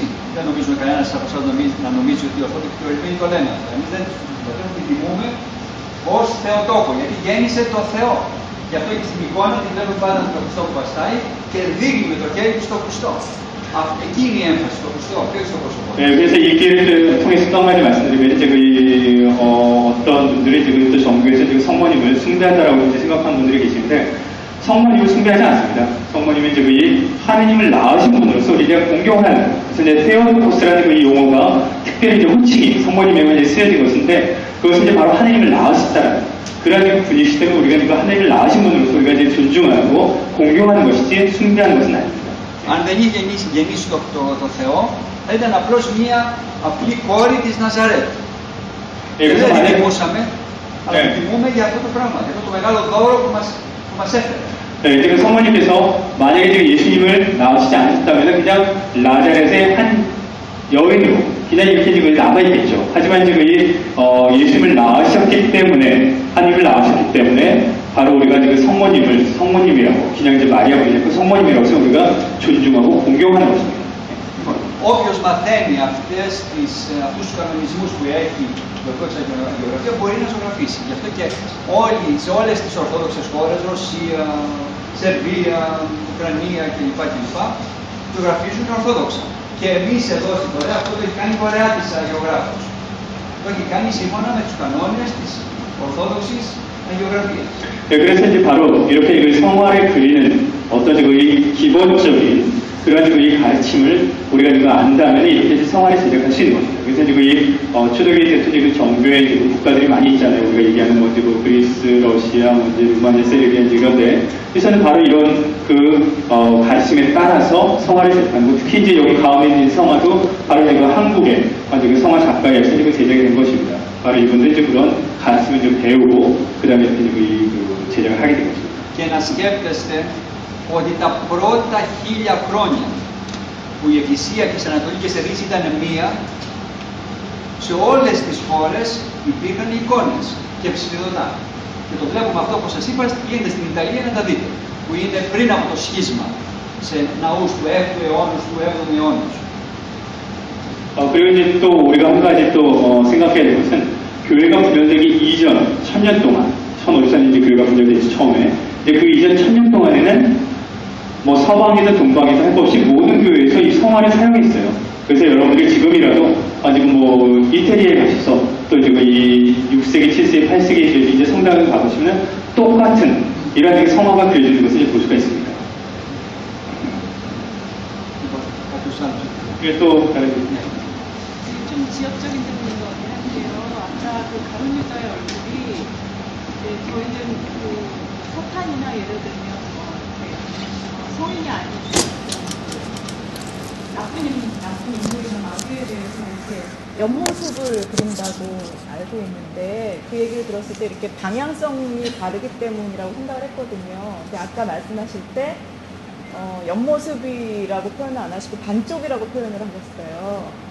반쪽하면 마치 이렇게 완전하지 않는, 근데 그게 제가 처음에 이해했던 그 방향성에 대한 상징인지 방향성이 다른 것에 대한 상징인지 아니면 완전하지 않은 그 반쪽에 대한 상징인지.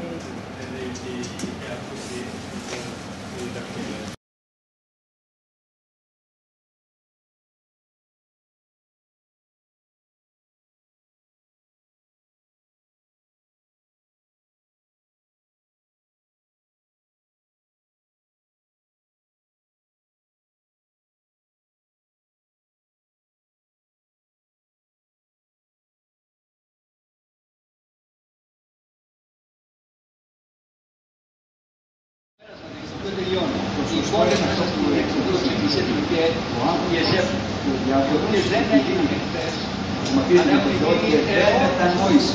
Αυτό είναι ολοκληρωμένοι άνθρωποι.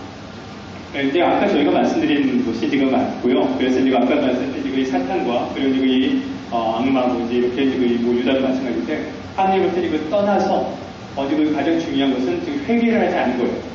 그래서 지금 회개하지 않았기 때문에 그런 지금 완전한 모습에서 지금 떠나가면서 지금 완전하지 못한 그런 지금 표현이 된 것입니다.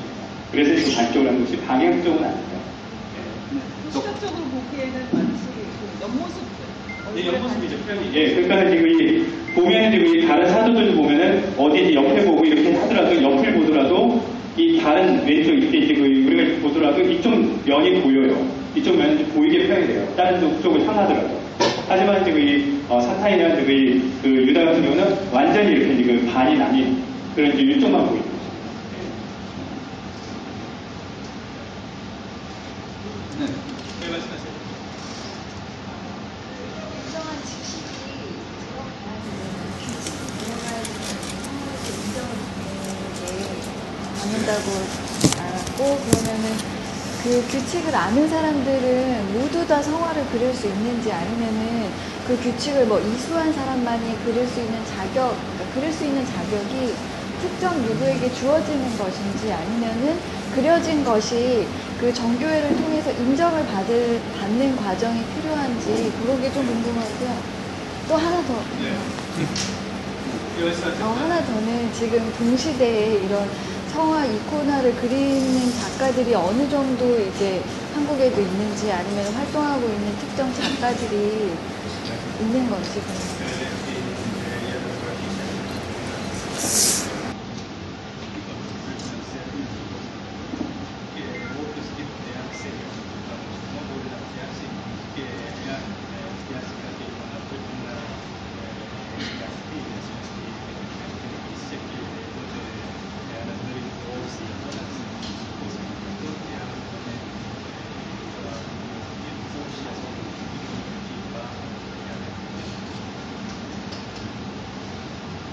Λοιπόν,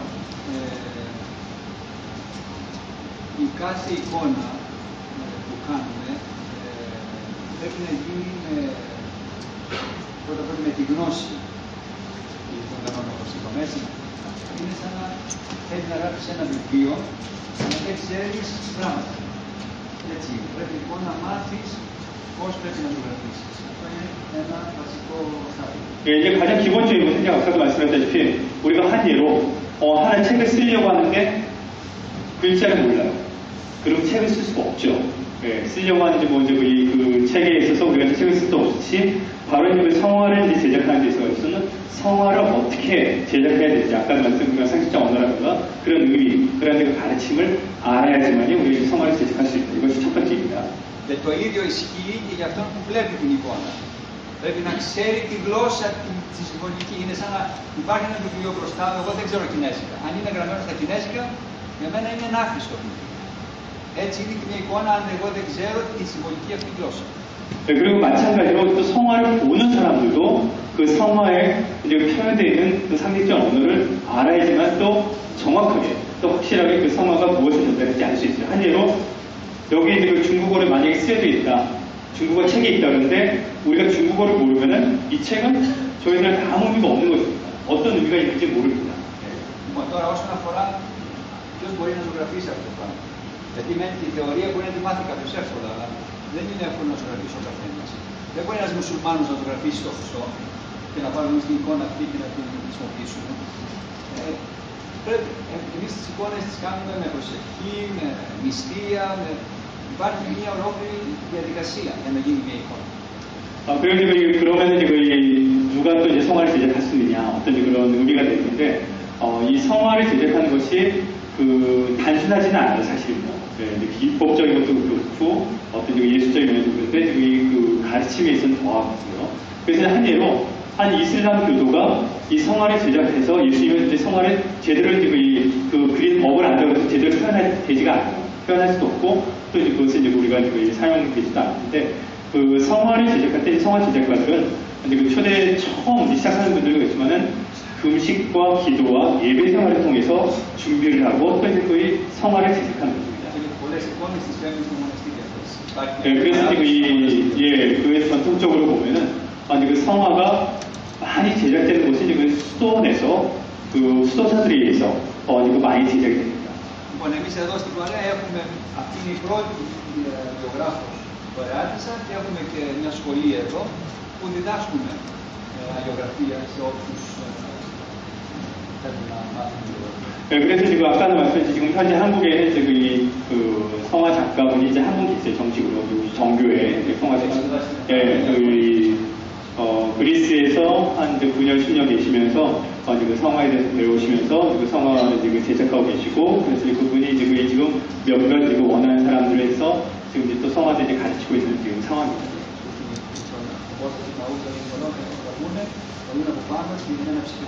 그래서 이제 이따가 성화 그 성당에 들어가실 때 보면 성당 정문 그 위에 보면 이제 모자이크도 있는데 그 모자이크도 이제 그 성화 작가분이 지금 제작을 한 것입니다.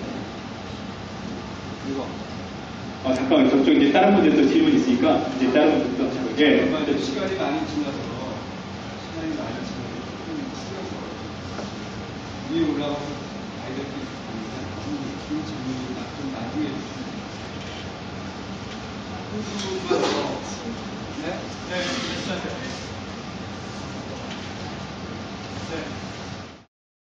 완전하신 하나님과 완전하신 사람을 다 표현한다고 이렇게 말씀해 주셨는데요.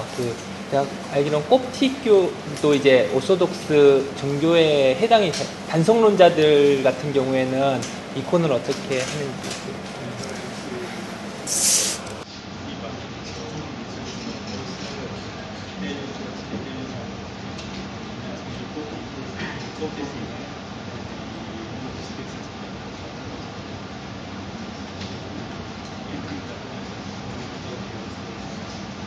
Οι μονοφυσίτες έχουν ένα πρόβλημα μεγάλο από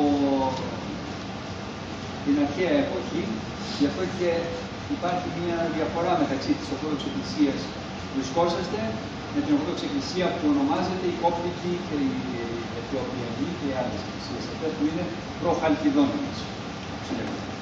이제 우리가 보면은 이제 그 초대 그리스도 시대 때 그 단성론자들이 되게 많이 있었습니다. 그런 지금 이 가운데 지금 아까 말씀하셨듯이 지금 콥틱 이제 이 정교회라든가 그다음에 이 이디오피아 정교회 이런 지금 이 교회는 지금 여러분들이 와서 지금 계시는 이런 지금 정교회하고는 좀 이제 그때서부터 처음 어떻게 이제 다르게 이제 가게 됐어요. 그래서 지금 이 5세기에 바로 지금 이 칼키던 공예를 통해서 이제 그것을 이제 받아들이지 않는 그런 이 교회가 됩니다. 콥틱이라든가 에티오피아 교회라든가.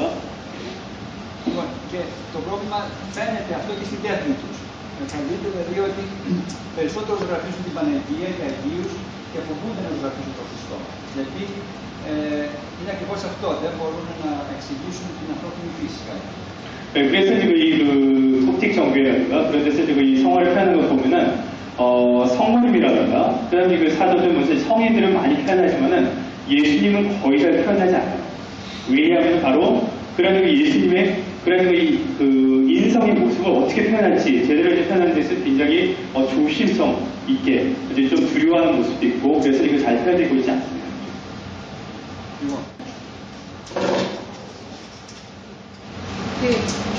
많은 시간이 흘렀잖아요. 요즘에 성경 자체를 통계에 맞게 모르겠어 나오거든요. 그러다 본다면 이코는 많은 시간이 지나면서 통계에 맞게 다시 재해석되거나 번역이 되거나 이런 거 없나요?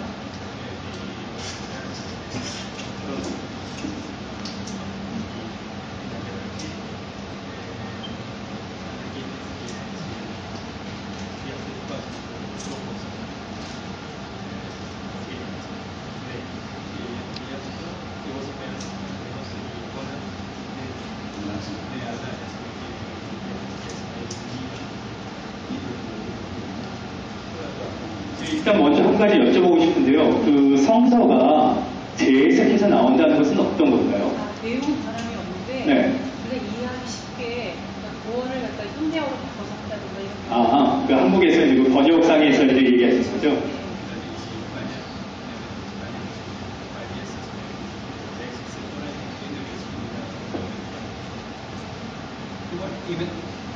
Η μετάφραση, αν έχει χρησιμοποιήσει πιο μοντέρνα γλώσσα, δεν σημαίνει ότι και αν δεν έχει αλλάξει το νόημα, κάνουμε ότι τη δεχόμαστε. Δεν μπορεί, αλλά αν αλλάξει το νόημα, δεν τη δεχόμαστε την νέα μετάφραση. 일단 이제 성서를 보더라도 이제 그 성서가 배터리가 다 끝났네요. 그 성서를 보면은 성서가 이제 뭐 이제 고어로 번역됐던 아니면 이제 그 현대어로 이제 번역이 됐다 하던 그것이 이제 그 의미가 성서에 원래 가지고 있는 그 뜻하고 그 문제가 없으면은 그 그리스도교에서는 그 성서를 받아들이는데 큰 문제가 없을 것입니다. Λοιπόν, τώρα στην τεχνοτροπία αυτή δεν, επειδή σας είπα ότι εκφράζει τα δόγματα, δεν αλλάζουμε τίποτα. Τι να αλλάξουμε. 예. 하지만 이제 성화는 아까도 말씀드린 이제 그 이 교회의 가르침, 즉 교리적인 그런 이제 가르침이 있어요. 그 교리를 우리가 어떻게 바꿀 수 있을까요? 변화가 되는 것은 아닙니다. Υπάρχει στο διάστημα που πέρασαν οι αιώνες κάποιες διαφορετικές σχολές. Ήταν λίγο πιο αυστηρή η μορφή, άλλη είναι πιο γενική αυτό. Κριτική σχολή, μακεδονική σχολή, αυτό είναι το style. Ναι. Αλλά όχι επί της ουσίας. 네, 그 우리가 그 역사에서 보면은 이제 그 그리스도교 안에서도 이제 보면은 정교회 안에서도 이 성화를 제작했을 때 이제 큰 주류가 있었어요. 두 개의 큰 주류가 있어서 크리티키하고 이제 그 마케도니아기 이제 기법을 해서 두 개의 이제 큰 주류가 있었는데 그 큰 주류가 어떤 이제 내용적인 어떤 교리적인 가르침에서 이제 다른 것은 아니고 어떤 이제 표현 기법, 이제 굵은 선을 사용했느냐 아니면 좀 더 섬세하게 표현했느냐 그런 이제 테크닉적인 면에서 조금 차이는 있었지만은 그런 이제 그 가르침 아까도 말씀드린 이제 어떤 그 이 상징적인 언어를 사용하는 것은 이제 가르침이 그 다른 게 없는 것입니다. Παραδείγματος χάρη, έχω δει εικόνες του Χριστού, ο Χριστός είναι Κινέζος. Λοιπόν, και εμείς λέμε αυτή η εικόνα είναι λάθος. Διότι ο Χριστός δεν ήταν Κινέζος. Γεννήθηκε σε συγκεκριμένο χώρο και χρόνο. Είναι ιστορικό πρόσωπο. Δεν μπορούμε να το κάνουμε ούτε Κινέζο, ούτε Αφρικανό, ούτε οτιδήποτε άλλο. Είναι αυτό που είναι.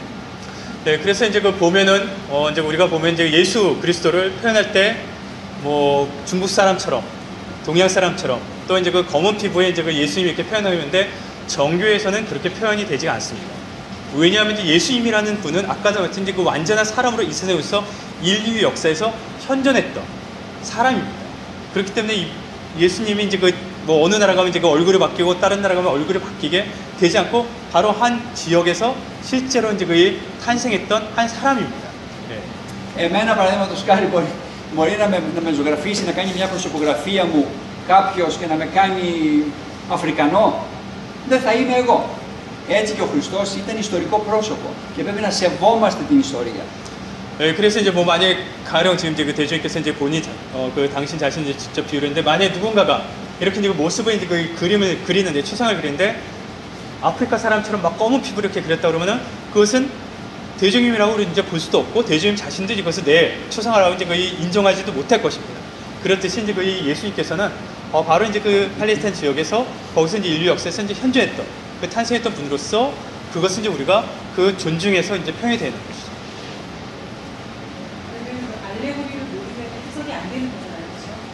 아까도 그래서 이제 말씀드렸다시피 그 보는 사람들도 상징적인 언어를 어느 정도는 알아야 돼요. 예. 네. Λοιπόν, εάν τελειώσαμε, θέλω πρώτα να σας ευχαριστήσω πάρα πολύ για την υπομονή που δείξατε, γιατί ξέρω πόσο δύσκολο είναι η μετάφραση.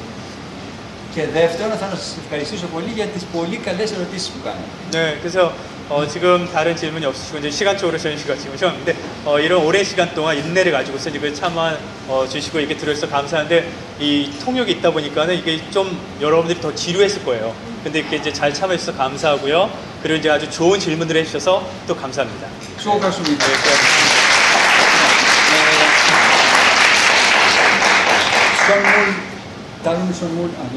Λοιπόν, αυτό είναι μια εικόνα της Πεντηκοστής πίσω έχω γράψει που σολμιόχες στο σόγιο. Θα το πάρετε σαν δώρο για να το έχετε σαν ένα δείγμα μιας γνήσιας βυζαντινής εικόνας.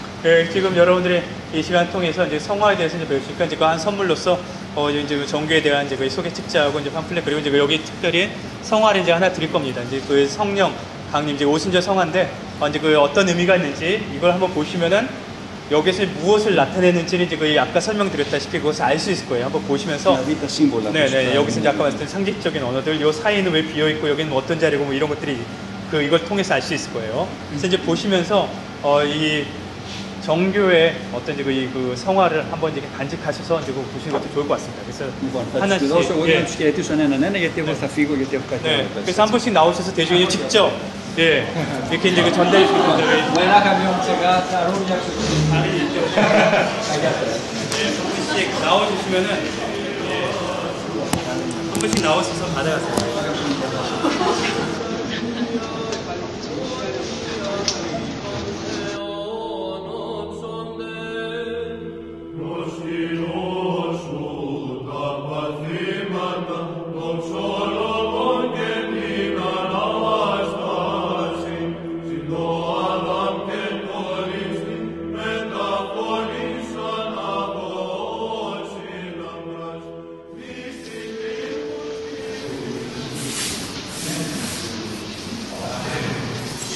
여러분들 지금 오셨어요? 앉으시면 제가 간단하게 시간 지금 많이 하시니까요. 이제 먼저 앉아주셔야지 제가 이제 간단하게 설명드리고 또 이제 내려가시면 뭘 앉아주세요. 네. 일단은 지금 여러분들이 계신 성당이 지금 정교회 지금 이 성당이 지금 한 대표적인 건축 양식을 지닌 성당입니다. 그래서 비젠틴 양식이라고 우리가 흔히 얘기하죠. 가운데 동그란 도움이 있고 위에서 내려다보는 수다가 형태를 가지고 있는 것이 이제 비잔틴 양식의 특징입니다. 이렇게 이제 성당이 지어지는데 꼭 이렇게만 지어야 되는 것은 아니에요. 정교회 성당이 전 세계적으로 지금까지도 이런 이제 그 비잔틴 양식이 많은데 그냥 네모나게 지을 수도 있고 동그란 지금 원통 모양으로도 이제 이 성당이 이제 많이 지어지기도 했습니다. 그래서 이제 그 나라의 이제 문화에 맞게끔 또 이제 이 성당이 지어질 수도 있어요. 다만 그것이 이제 성당으로 적합한지 이제 부적합한지 이제 충분히 검토한 후에 그렇게 이제 지어지는데 다만 지금까지도 이렇게 이제 비잔틴 양식으로 지어진 것은 여러 가지 의미가 있겠죠. 이제 그 아름다운 모습도 있고 또 정통적인 것도 있고 또 이제 그 교회에서 예배를 했는데 많은 도움이 돼요. 이제 그 소리 같은 한 예로 소리 같은 것만 보더라도 소리가 이렇게 막 모아서 위로 올라가서 쭉 내려와요. 여기서 다시 밑에서 또 퍼져요. 그래서 이제 여기서 듣는 소리가 이제 또 틀리는데 어떤 이런 이제 그 외형적인 이제 특징도 있고요. 그 여러분들이 보시면은 지금 이제 그 성당이 이제 많이 이렇게 이제 그 그려져 있습니다. 그래서 이제 보시다시피 가장 주된 내용들은 예수님의 사건들이에요. 그죠? 예수님이 저렇게 이제 그 탄생하시는 주님의 탄생 성화, 그래서 이제 그 세례 받으신 거, 그리고 이제 또 이제 그 변모하신 모습, 십자가에 달리시고, 또 이제 부활하시고, 또 저 위에 보면 이제 승천하시고, 그리고 여기 이제 보면 또 이제 그 오순절, 이런 식으로 해서 이제 그 가장 주된 내용들은 바로 이제 그 성서의 주님의 사건들에 대해서. 왜냐하면 이제 아까도 밑에도 말씀드렸다시피 지금이야 우리가 이제 누구나가 여유가 있으면은 성서를 사서 구입해서 펴서 볼 수 있어요. 다 이제 그 번역이 돼 있고. 근데 초대 그리스도교에서는 인쇄술도 없었고, 이제 그리스도 신자들은 성당에 와서 주님의 말씀을 신부님 입을 통해서 들었고, 또 그 가르침을 배웠어요. 그런데 그것을 듣지 못하고 또 이제 들어도 이해 못하는 사람들 바로 이런 성화를 통해서 그 주님에 대해서 이제 거의 알게 되는 것입니다. 그래서 이제 거의 성당에는 주된 내용들이 이제 그 예수님의 이제 그 사건들이고, 이제 성당 구조에 따라서 이런 것들이 더 많이 그려져요. 이제 그 어떤 성당은 이러한 이제 그 주님의 사건뿐만 아니라 주님이 말씀하신 어떤 이제 그 비유 말씀들, 또 주님이 행하신 기적들도 이렇게 이제 그 성화로서 표현됩니다. 그래서 한 예로 한국에도 저희가 이제 울산에 성 디오니시오스라는 이제 성당이 있는데 그 성당에는 이런 이제 그 주님의 이제 그 사건들 말고도 비유 말씀과 기적에 대해서도 이제 많이 그려져 있어요. 전체가. 예. 이런 것은 이제 그 정교의 성화가 이제 바로 우리들에게 아까 말씀드렸다시피 그 가르침, 성서의 말씀, 그 교회의 가르침을 이제 우리들에게 전달하는 그러한 그 목적으로 이제 사용된 것입니다. 어떤 장식이라든가 그냥 아름답게 꾸미기 위해서 사용된 것은 아닙니다. 그래서 아까도 말씀드렸다시피 1500년 전의 성화나 지금 이제 그 2000년대, 2500, 지금 이제 그 21세기에 이제 들어왔는데 그 지금 그려진 성화나 거의 유사한 것을 바로 이제 그래서 볼 수 있는 것입니다. 그런 이제 가르침을 그대로 이제 똑같이 내려오기 때문에. 예. 혹시 뭐 질문 있어요? 보시면서. 성당이 구조가 아까 말했을 때 외형적인 모습은 비잔틴 양식도 있고, 뭐 이제 그 4세기 처음 지을 때 뭐 바실리카 양식이라고 해서 삼각한 기둥에 이제 뭐 삼각형 지붕에 이제 뭐 기둥이 있었던 그런 형태로 해서 이제 그 여러 가지 이제 모습으로 나타냈는데, 성당 내부는 기본적으로 이제 세 부분으로 나눠져요, 항상. 그래서 이제 저기 지성소라는 부분이 있고요. 그 다음에 여기 이제 성소가 됐고, 그 다음에 저기 여러분들 들어간 이제 문하고 문 사이가 있습니다. 그래서 이제 저희가 정전이라고 얘기하는데, 지성소는 거룩한 제단이 있어서 이제 성직자분들이 들어와서 예배를 드리는 직전 하시는 곳입니다. 그래서 예배 때 이 가운데 문이 열립니다. 그래서 이제 그 안에 다 보이고요. 예. 그래서 이제 여기 예배 드리고, 여기는 이제 우리 신자들이, 그리스도 신자들이 예배를 드리는 곳이고, 저 이제 문하고 문 사이는 이제 이 정교에서는 지금도 예배에서 가장 중심이 되는 예배는 이제 그 성체성의 성사, 감사의 성사로서 이제 그 성체성의 성사가 있습니다. 성찬 예배가 있는데, 그 성체와 성령, 주님의 몸과 피를 영하는데, 정교에서 이제 세례를 받지 않은 신자들은 그 받을 수가 없어요. 예, 가톨릭 신자들도 안 되고, 이제 정교에서 이제 그 세례를 받은 신자들만 이제 받을 수 있는데, 이제 그 마찬가지로 이제 그 초대 그리스도교에서도 옛날서부터 이제 그 성체와 성령을 주님 몸과 피를 영하는 데 있어가지고 세례를 받지 않은 이제 교인들은 받을 수가 없었어요. 그래서 이제 그 예배 중간에 보면 말씀 부분 끝나고, 그리고 나서 이제 그 세례 예비자들은 물러갈 자라는 이제 부분이 있는데, 그때 이제 그 머물렀던 거죠. 왜냐하면 성체성의 성사에 참여할 수 없었기 때문에. 예. 그래서 이제 그렇게 있던 장소였지만은, 지금은 이제 좀, 약소화되고, 이제 그 상징적으로만 이렇게 남아있는 장소입니다. 왜냐하면 그 당시에는 박해도 많았고, 거짓 그리스도 신자들도 굉장히 많았기 때문에, 가장 중요한 주님의 몸과 피를 준비가 안 된 사람에게 이제 그것을 영하게 되면 오히려 그 사람이 화를 입어요. 그에 따라서. 그렇기 때문에 정교회에서는 그 세례를 받았다 하더라도 준비가 된 사람들이 그것을 이제 그 성체성에서 받기 위해서는 준비를 해야 됩니다. 예, 이제 이렇듯이 그러한 이 여러 가지 상황이 있어가지고서 그 당시에는 시스템상 그렇게 이제 그 세례 예비자들이 이제 물러났고 그 있던 자리예요. 그래서 이제 그 초대교회 때 이제 지어진 성당들 7세기, 8세기, 9세기 성당들 보면 저 장소도 굉장히 넓어요. 이렇게 좁은 게 아니라 넓고 이렇게 이제 그 구조에 따라서 삥 둘러서 이렇게 이제 그 모형이 있었습니다. 근데 지금 이제 상징적으로 이렇게 작게 돼 있고, 왜냐하면 지금은 성당도 굉장히 많고 신부님들도 많고 여러 가지 시스템상 교육을 하면서 누가 신자고 아닌지를 이제 저희가 이제 구별이 되기 때문에 지금 이제 저것이 이제 상징적으로만 이렇게 작게 나와 있습니다. 혹시 뭐 다른 점이 있어요? 네.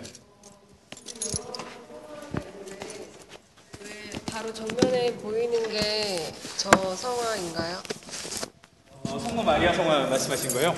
예, 이제 그 정교회 이제 성당에 들어가 보시면은 저 뒷자리 이제 지성전 뒤에 부분을 이제 그 비잔틴 양식에서 저걸 이제 그 뽕이라고 하는 장소인데, 이 건축적인 그런 이제 부분에서 보더라도 저기가 굉장히 중요한 게 이 가운데 돔이 있잖아요. 이게 지탱하는 데 있어서 4개의 기둥도 있지만은 저 부분이 이렇게 이제 이어져요. 이 기상하게 이어져서 이렇게 이제 이 무너지지 않게끔 지탱하는 이제 그 역할을 하는 거예요. 즉, 정교에서 보면은 이 돔 위에 보면 이제 가운데는 항상 만물의 주관자라고 그래서 예수님이 자리하고 계십니다. 예, 만물의 주관자에서 예수님이 있고 그 주변에는 보통 천사들 그리고 이제 또 구약시대 때 이제 의인들이 표현이 되는데 저 돔은 천상의 교회를 상징해요. 하늘의 교회, 천상의 교회와 그 다음 이제 우리 신자들이 여기서 지상의 교회가 같이 이렇게 이제 성찬 예배에 참여하는 것입니다.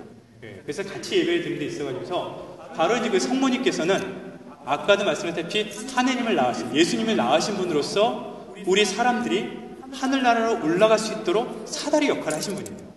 즉 하늘과 이 지상을 연결해줘요.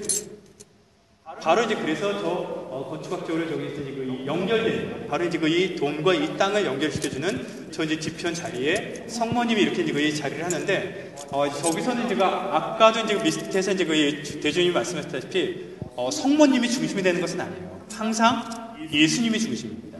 그래서 저기도 보면 예수님이 이제 가운데 계시고, 예, 그래서 이제 이 성모님은 저기에서 우리들에게 신자들에게 편안하게 하느님이 이제 그 어머니로서 또 우리들의 이제 그 영적인 어머니로서 예배를 드리는데 주님에게 오는데 편안하게 가까이 이제 다정하게 이제 오시라서 품으로서 이제 안아주시는 그러한 이제 그 모습을 나타내는 것이죠. 예.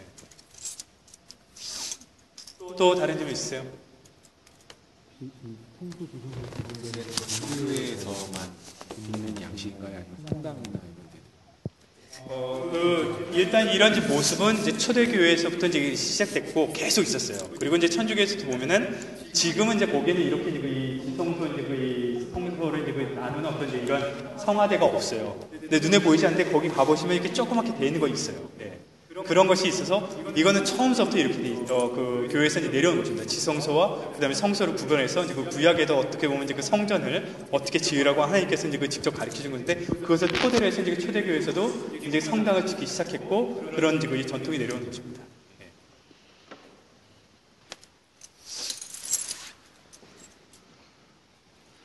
뭐 다른 질문 또 있어요?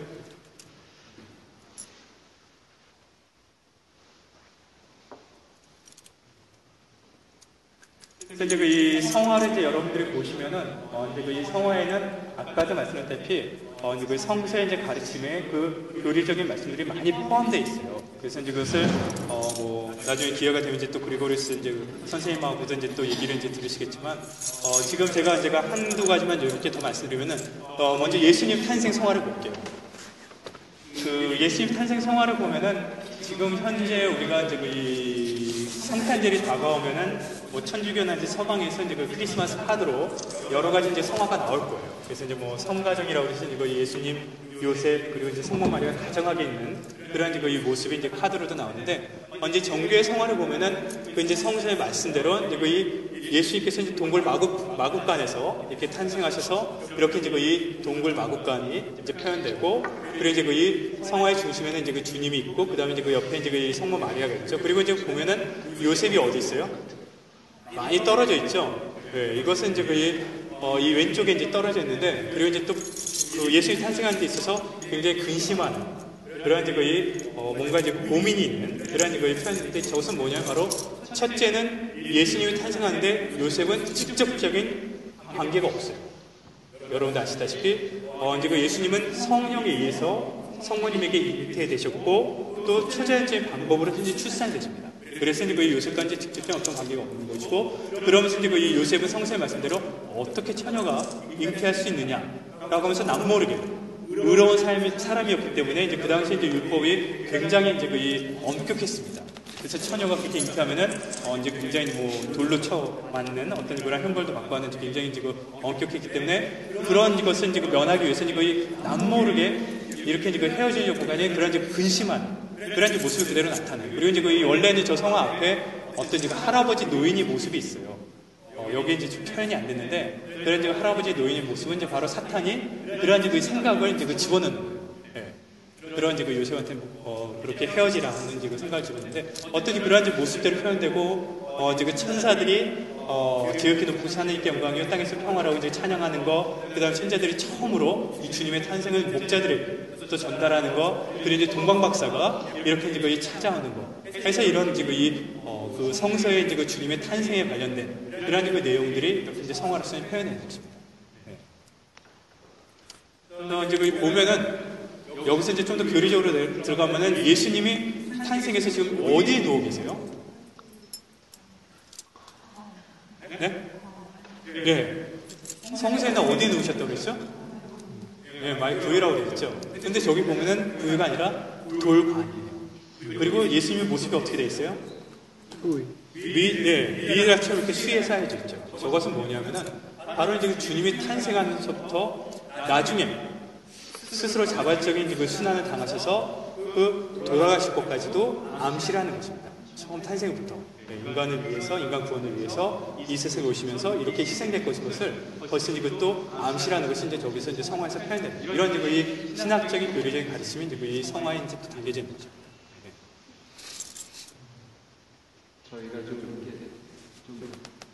가까이 가서 자세히 봐도 되겠습니까? 네, 보시죠. 되게 보고 싶은데 소문이 좀 말씀하세요. 이 계단 올라가는 거 보면 아니에요? 네, 여기 계속 올라가는데, 계단까지는 보십니까? 네, 계단을 올라가는 건 안 되죠? 네, 올라가지 않는 공간인데. 일반 신도는 계단을 올라가는 거 아시죠?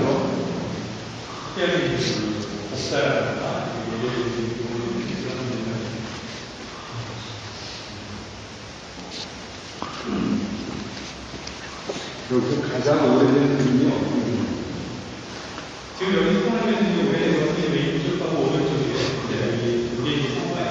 성화는 각각 말고요. 이거는 처음 러시아에서 공개 정교를 했을 때 러시아 쪽에서 기증을 거기 올라가지 마세요. 지금 일단은 이 성화에 보면 이 성화가 무엇인지에 대해서 일단 이 글을 쓴 세라든가 탄생이라는 글을 쓰고 있고, 그 다음에 또 그런 포리티코라고 이 나무의 글을 옮길 수 있는, 그 다음에 조그만 성화에서 보면은 밑에 이 저건 어떤 성화라는 글이 있어서 옆에 보면은 이름 작가가 이름을 쓰여지기도 해요.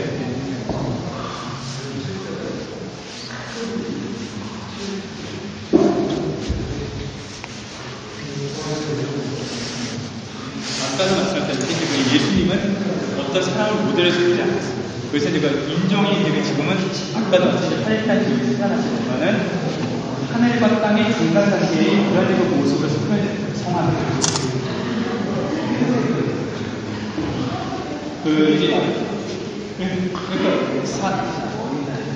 그러니까 연쇄체나 이런 걸 생각하면 과학적으로 좀 지나시고, 아까 말했듯이 그 인간, 지상에 있는 그런 하늘나라에 있는 그런 모든 중간 단계의 그 어떤 그런 모습으로 쓰니까 이 표현을 한 거죠.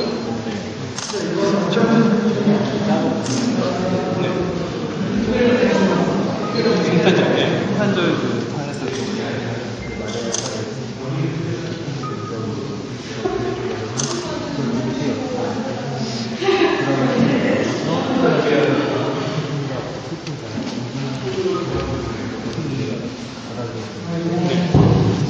사실은 성화의 중요하지가 않아요.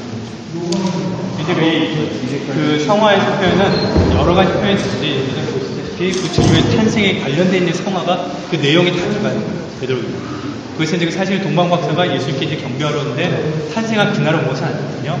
동방박사들은 시간적으로 차이가 있는데 바로 그래서 동방박사가 태어난 것을 나타내는데, 중심이 되는 것은 가장 중요한 것은 그 의미예요. 예수님이 탄생한 주님이 이 세상에 오시다. 그래서 보면은 동굴 막간 안에 보면 검은색이죠. 저건 예수님이 오시기 이전에 세상을 나타낸 거예요. 상징적으로. 그래서 그 암흑의 시대에 그렇게 있다가 하늘로부터 하늘이 비치는 거예요. 주님에 의해서 이 세상에 빛이 나타나면서 빛나게 되는 것이죠. 그래서 우리가 구원받을 수 있게 된다. 그래서 아까 말씀드린 그런 희생, 자부주의 수단에 있을 때 희생하는 어떤 없어지가 나타내는 거죠. 그래서 성화가 기술적인 뿐만 아니라 신학적으로도 굉장히 큰 의미를 가지고 있습니다. 아까도 말씀드렸다시피. 그래서 성화는 아무나 그냥 겉에만 보고서 이렇게 표현하시는 것은 아니라 가르치는 또 배워야 되는 것으로 있습니다.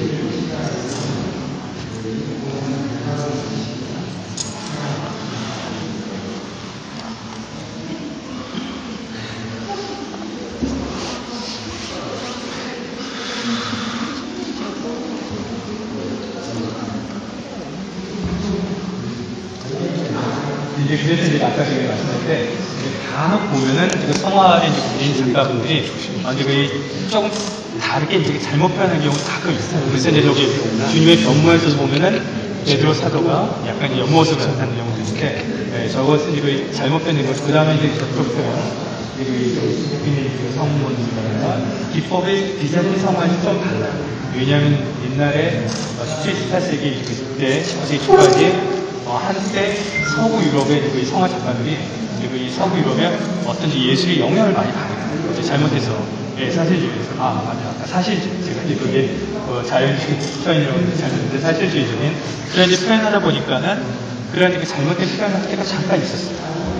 그러다 지금은 러시아에서도 정식으로 성화에서 신학교에서 가르치고 성화 가르치는 데서 그렇게 배우고 있고, 이렇게 제대로 성화를 다시 배우고 있는데, 잘못 표현할 때가 간혹 있고 잘못 표현한 부분도 있어요. 인간이기 때문에. 근데 아까도 공식적으로는 교회에서는 그것들이 잘못된 것이고 잘못된 표현이라는 것을 얘기해요. 그래서 보면은 간혹 러시아 성당 가보시면은 성부 하느님도 표현하는 것이 간혹 있어요. 근데 그것은 잘못된 표현이에요. 아까도 말씀드렸어요. 저기 저 나무 조각에 있는 새가 이제 그 보면은 이제 그 여러 가지 이제 표현들이 있어요. 포인트 있어서 이제 그 성경에 보면은 산림물, 뭐 올리브나무, 포도나무 이런 그 나무 위에서 어떤 그런 것들이 이제 표현되고, 뭐 이제 닷이라든가 도시라든가 이런 것들이 이제 그 표현되고, 방주도 표현되고, 물고기 영상들이 많이 표현되고 하는데, 저는 이제 새 같은 경우도 이제 성서에서 여러 가지 이제 언급이 돼요. 그래서 이제 그런 이제 그 상징적인 뜻을 그래서 이제 아름다운 표현을 또 하는 것이죠. 공황은 아니고. 아니요. 늑살이 아니고, 그렇죠. 이제 그 인간의 이제 어떤 이제 사람의 이제 생각의 한계라고 볼 수 있는 거의 모든 사람들이 아름다움에서의 공작 비슷하게 그렇게 이제 표현한 거죠. 처음에 그림 어디에서 찾아볼 수 없는 그 모습이라고 말씀하셨잖아요. 어떤 이제 그 인종, 어떤 사람이 있었는지 잡지 않아요.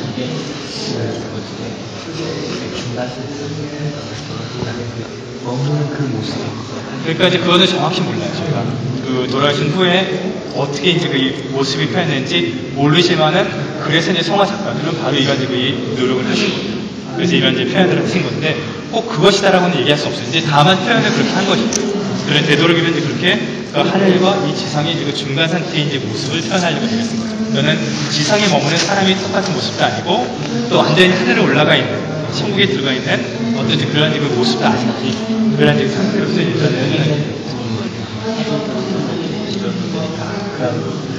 일단 성화는 다 그렇게 표현했거든요. 어떤 사람은 모델로서 절대 그리고 아닙니다.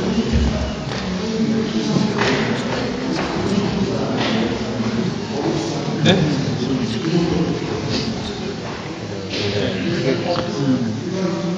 왼쪽이요? 아, 저기 그 오래된 성화요? 저건 이제 그 세라핌 성인이라고, 그 사로프의, 러시아의 사로프라는 지역이 있어요. 거기에 이제 그 한 성이 있어요. 수도섬인데, 굉장히 그 오랜 그 수도 생활하면서 그 거룩한 삶을 사셔서, 그 곰하고 이렇게 이제 같이 이렇게 이제 그 친교를 나누고, 이렇게 이제 그리고 곰들이 이제 야생동물들이 와서도 이렇게 이제 원래 낙원에서 사람들이 처음 침주됐을 때 그 자연과 같이 이제 지냈던 그런 유래를 보내시는 그런 그래서 성인이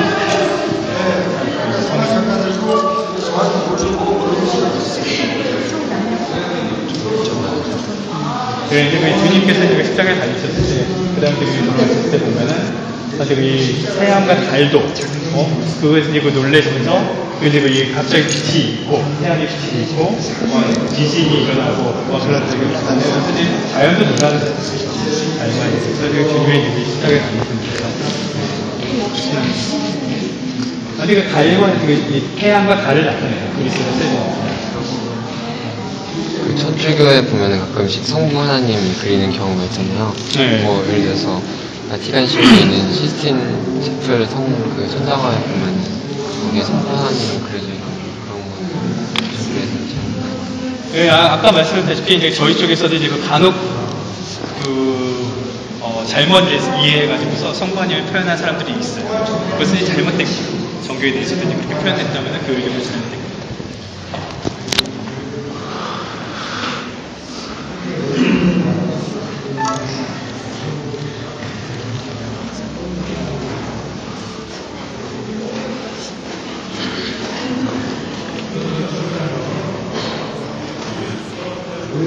어,